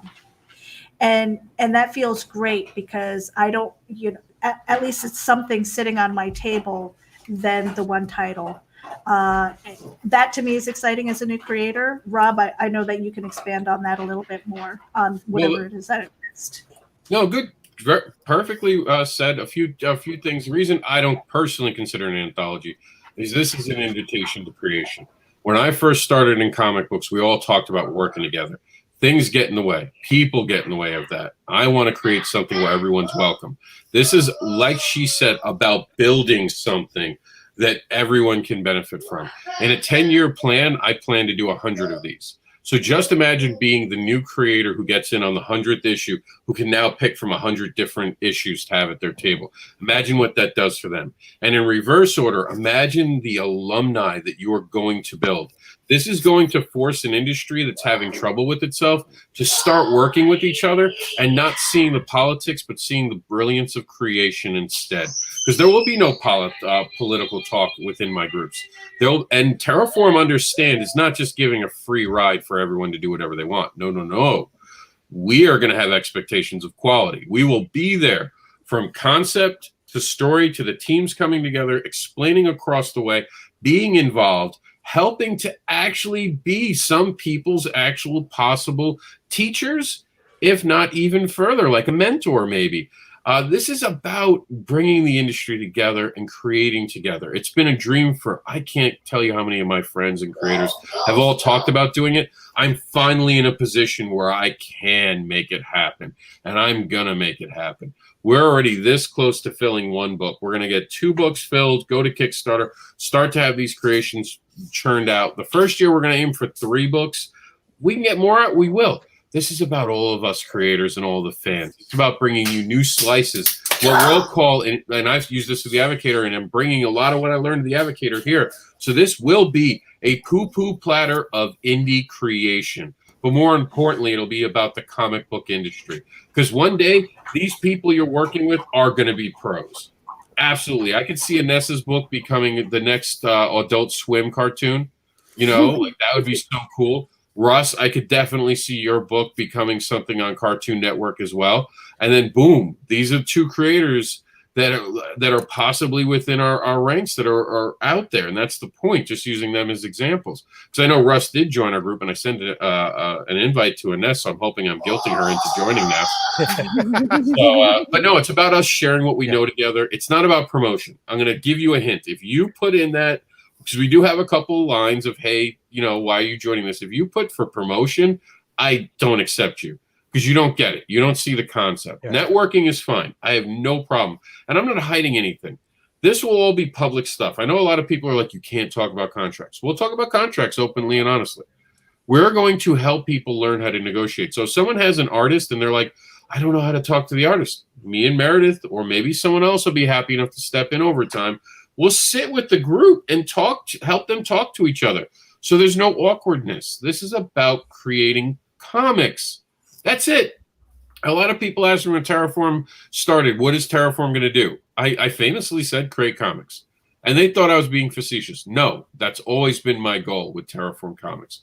Create comics. Does that mean we're not going to do our own IPs? Of course we're going to do our own IPs. But I can tell you this, Meredith has been greenlit as far as I'm concerned to be in the first book because everyone already voted for it. We're seeing the art. She's going to lead off the first book. I have stories I can throw in there, and I hope all of you do. I invite everyone who's serious about creating comics to be part of this. Now, I know Meredith said, well, no one gets free art. There are going to be times where some artists might work for free, some might get paid. That's not going to be for Terraform to decide. That'll be for anyone else. I will say this, though. 4 to 6 pages is not going to kill anyone to work with someone else just to have something in this book. It gives you literally the credits in something that's going to be bigger. And I know in the beginning, it's easy for me to say that without being able to show it, but I can turn around and point to the 3 advocators in my rear view. So I've done this before. I'm able to do it. And I'm taking what I learned there and I'm improving it as I'm part of the process. This isn't about letting people just bring their franchises and dumping it on us as a short story. No, we want to challenge you creators. I want to hear what you're creating. Tell me what you want to create. Don't tell me about what you created. I want to see something new. Or if it's your character, how's it different? Do you want to team up with someone else? What if we had Enes's world clash with like Chuck Pinot's Belial, where he's got that character Link that's a demon? How would that work? We could have random crossovers that can be fun and thrilling. Or we could have someone even go, Enes, there's probably a character you have that you didn't really talk about in your book that could have a standalone 4 to 8 page story, right? Mm-hmm. That could be a way. Yeah. That could be a way for her. Go ahead, tell us. What, you want to tell me right now? No, you were going to say something. I just meant. No, it wasn't. I was just agreeing. No, I think she was agreeing. Well, see, you know, one of the fun things is that in the thread, Michael and we were kind of going back and forth and stuff, and he mentioned the Marvel way, and I was just like, what is that? You know, because I'm new. And it's just to find a story is just like develop the art around that and then finish up the story with that idea. And correct me if I'm wrong, if I'm mistaking that, but that just sounds so exciting.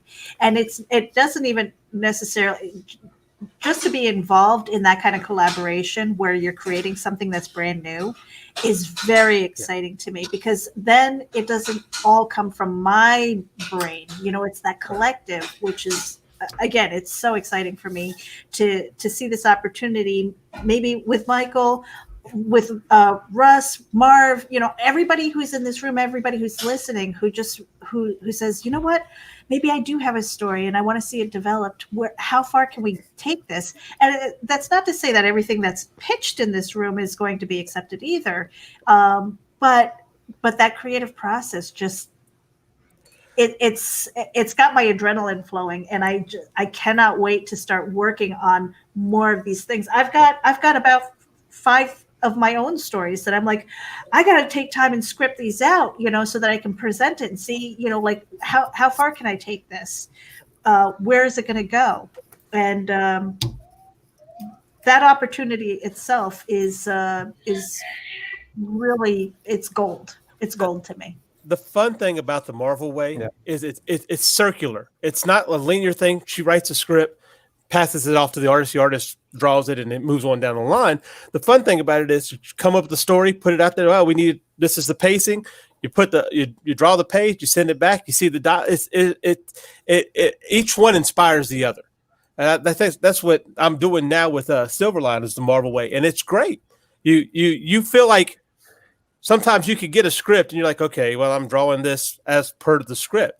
But if you have that connection, that flow, it's constant, and it sparks those ideas. It's really great. Oh no, I killed the conversation.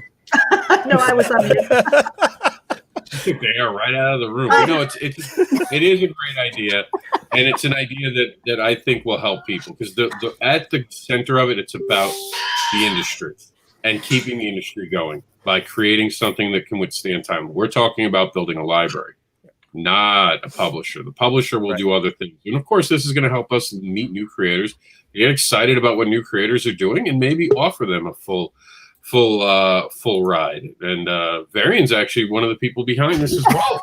I'm just texting him. Oh, are you? Now, what were you guys talking about behind our backs? Now tell us. I'm here to. He asked me, what time is it there? I said 5 p.m. Why? He said, I'm sending you a case of Red Bull, like the Japanese version. I just messaged Rob to liven it up. Yeah, here I come. Because I'm watching this, I'm like, is she about to nod off? It's quite possible that she's had a couple glasses of wine. I think so. Meredith is very into HR.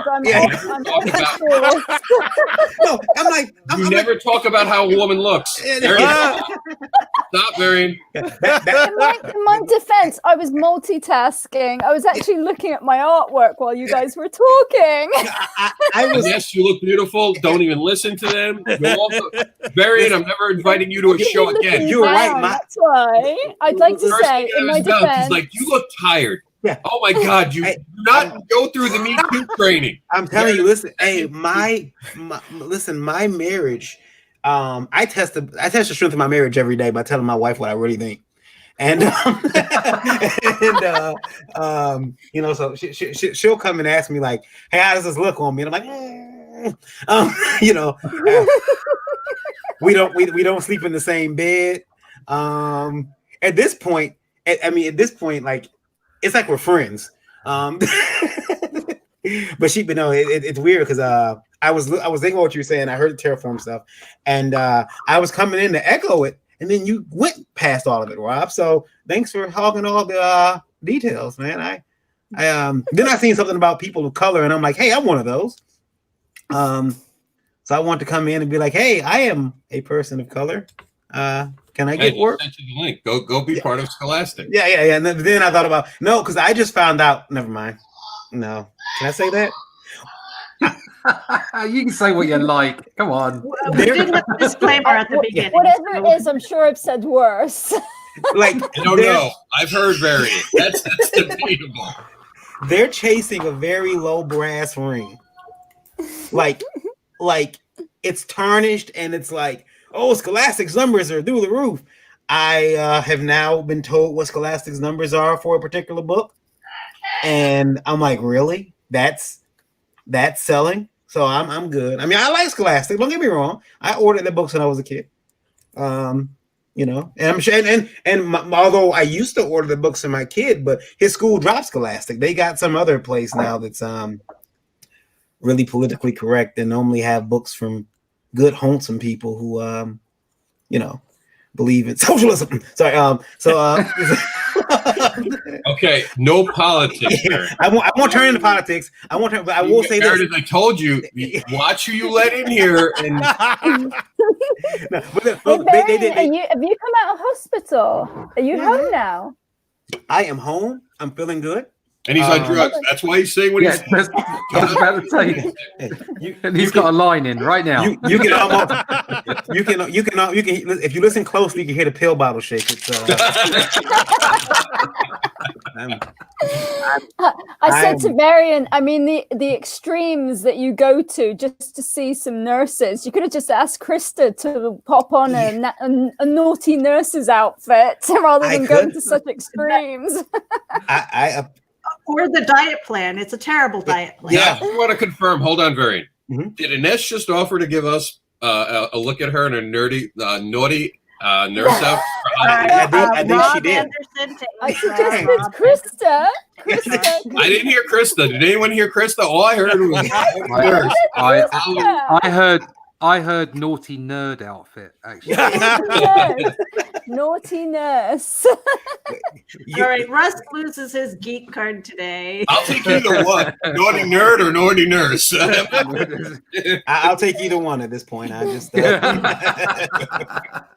I didn't mean to take the let the win of the conversation, but I did want to say that everything that's going on with Terraform, I think that Rob, I know that that we've made some pivots, and I think they're all for the betterment of the industry and the company, and to really help. I know that everything that you've done is to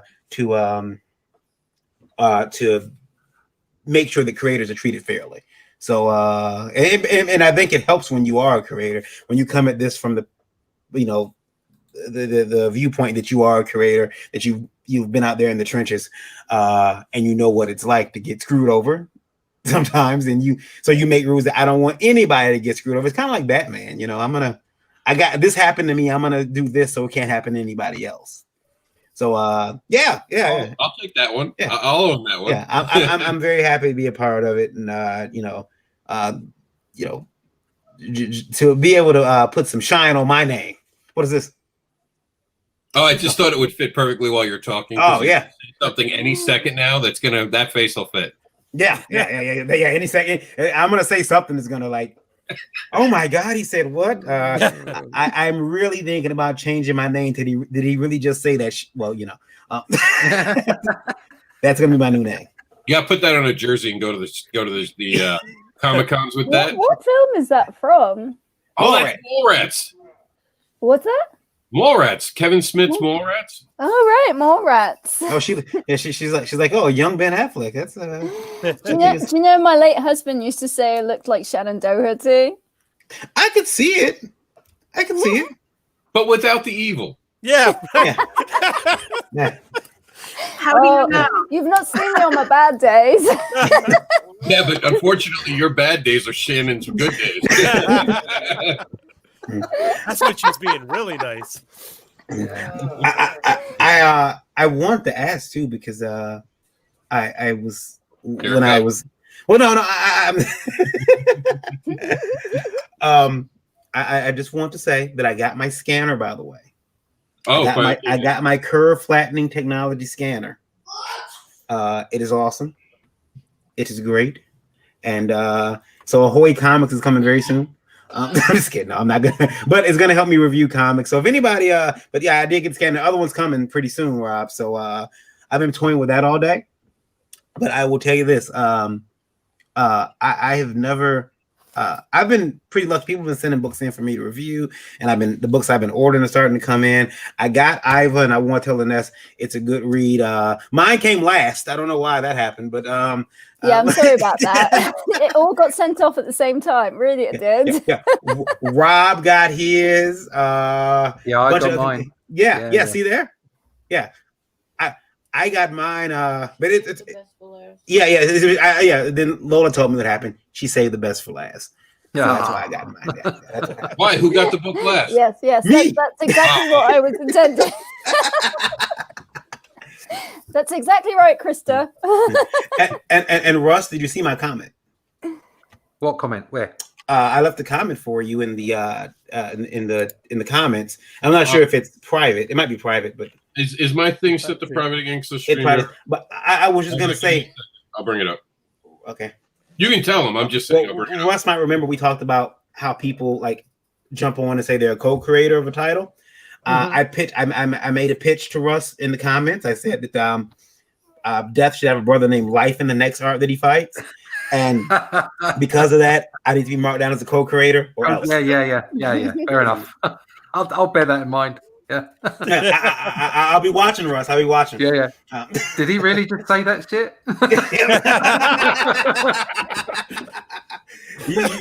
Put that in the credits. Did he really just say that? And now you know why I put this up here. Yeah. And by the way, the picture that we're looking at is Kevin Smith revealed that Ben Affleck will be back in the next Mallrats, and it ties into the original Mallrats, which is going to be kind of cool. And one last topic before we go, it's sad news. Even 2020 came from Santa.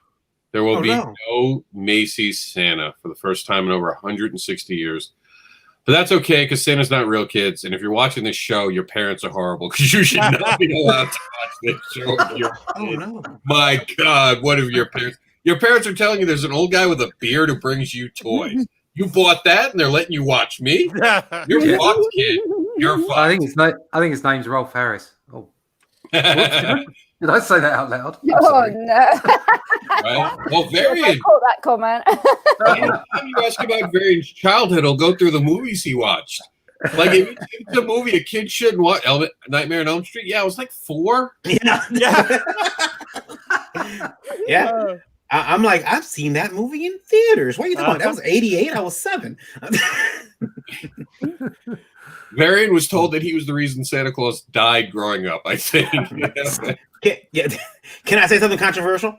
Sure, why not? I mean, it's not like you haven't already gone and ruined it. Okay, so there's this meme going around Facebook I don't like.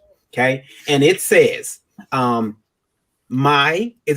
always says my daughter will not sit on any man's lap, no matter the relationship. And there's normally a bunch of yas queens after it. And I thought about that and I said, oh, that explains Christmas in the Hood. Nobody's going to see Santa. I get it. So controversy. Let that sink in for a while. See, Russ got it. He's like, oh, that was, I can say it. I'm not reacting on purpose. This is the middle-aged white man version to anytime someone says something like that. You can't infer anything. Like Rob, I don't know. He looked dead. I'll take that one. I'm not doing it. Wait. I have to turn the mic on. I turn my camera on so people can see that I am a person of color. There, I can say that. There you go. I can say those things. I know if you hold up a sign, you get crucified in here. Oh yeah. Make sure. You don't hold up any signs. Ooh. Oh, heaven forbid you have it. Why you didn't put up the public service announcement? Why bother? I mean, I'm on this show. What's Varian in? They knew. Yeah. Rob pulled one up on me. I wear it like a badge of honor. Because Enes starts talking, and I'm like, I like what you're saying, but I have to take a break for this. That's warning. Hey, Meredith actually put it into the opening now. It's in the opening, so it covers us for this. Because I started the show. Really? Yeah, I started. I'd be really good. No, I started the show last week, and I said something like right out the gate, and she's like, "Yeah, I'm putting that in." That's it from now on. It's at the very beginning. Well, Rob, I do want to say this. You set the tone. Like, well, Rob said it last week, so I'm going to say it this week. And if you're going by me, this show's never going to succeed. Just a horrible thing. The things Rob said. What has Rob not said? And it's like a short list. Yeah. What's about the Rob said? Getting around aside, I like seeing you looking healthier and smiling. I do want to say I like the healthier you. Yeah, you look like you've lost weight. Yeah, I have, and it's still like falling off, and it's not by accident. See, in my culture, normally when someone lose weight, someone lost a job. This particular time, or their EBT card. This particular time. See, that's what happens when Rob doesn't want to. You shall not be seen. Yeah. What's happened is I've lost 16 pounds in 5 days. Was it 5 days? And I'm still losing it, so I'm probably gonna be skinny sometime. And I'm still losing it. It's still popping off of me. It's and it's something I think is the medication. I think it's I don't have an appetite. This is the first caffeine I've had in weeks. You just invited every woman to message you. What are you taking? Yeah. Exactly. What exactly are you on? Yeah. What's the medicine? I got to get it prescribed. Yeah, all right, guys.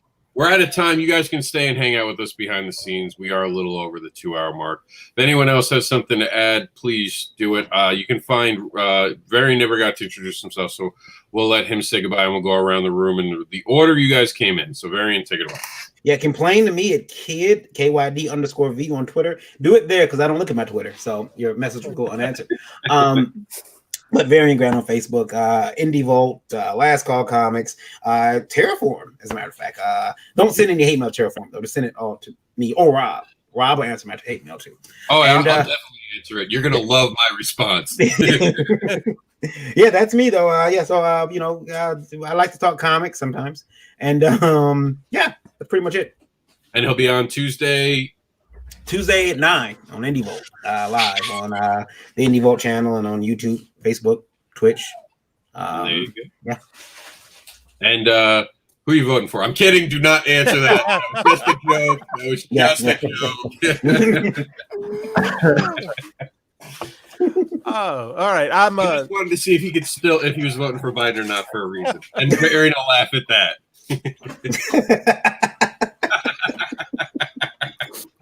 Go ahead, Michael. All right, I'm C. Michael Lanning. You can find me on Facebook at C. Michael Lanning. Even on Twitter, sometimes I'm on there. C. Michael Lanning, drop the G, add a 2. Wednesday nights on the Silverline Comics, we do a stream there. And also, of course, every Friday on Comic Book Advocators, you can see me talking with Rob about the news. At 11 a.m. 11. Yep. 11:11. Russ, can death save us? He certainly can. He's the only one that can save you from 2020, I think. Forgetting everything. Right. Yeah, you can find me at russleach.com or onlydeathcansavus.com or comicbookblackbelt.com.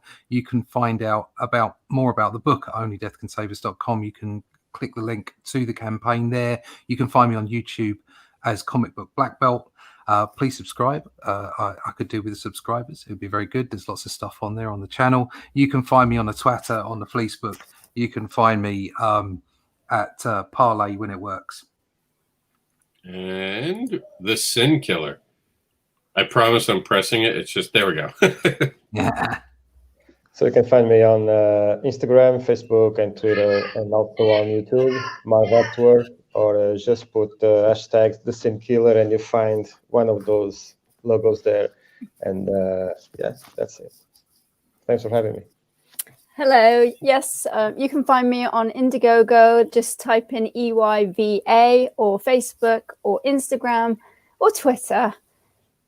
And I noticed you didn't go first. Notice you didn't go first this time. Yes, thank you very much. All right, you guys, Meredith Loughran, you can find me at indeevent.com. That's INDEEVENT. I've got a big event that's happening November 9th through the 13th. Head over there, check it out. If you want to get involved, there is still time. And my contact information is over there. Back to you, Rob. Well, that's it, guys. We're out of here. I appreciate you all. You'll find me on vacation for the next 2 weeks because you're all crazy on Facebook right now, and I want nothing to do with anyone. Oh my God, you are all horrible people. Stop saying, you're saying things that make me turn red and bad. That Rob and I, we were talking about it, would probably take off of brunch. What was the date? Next weekend. Next weekend for Halloween, we're going to do it unless anything huge in comics happens. We're just going to take the weekend off because it's Halloween. And the day after Halloween, you have to go to Walmart. You have to go to Target. You have to see what's 50% off. You have to waste all your money. So in November, you can be like, shit, fucking Christmas. All right. And on that note. And with that, where's the cool outro you have? So I know. It's in there. Did you do a new one or is it the old one? It should say outro. No, I mean, you didn't update it, right? There's not a new one? Same old one? Correct. Okay, here we go. We're out. See you in November. Either way.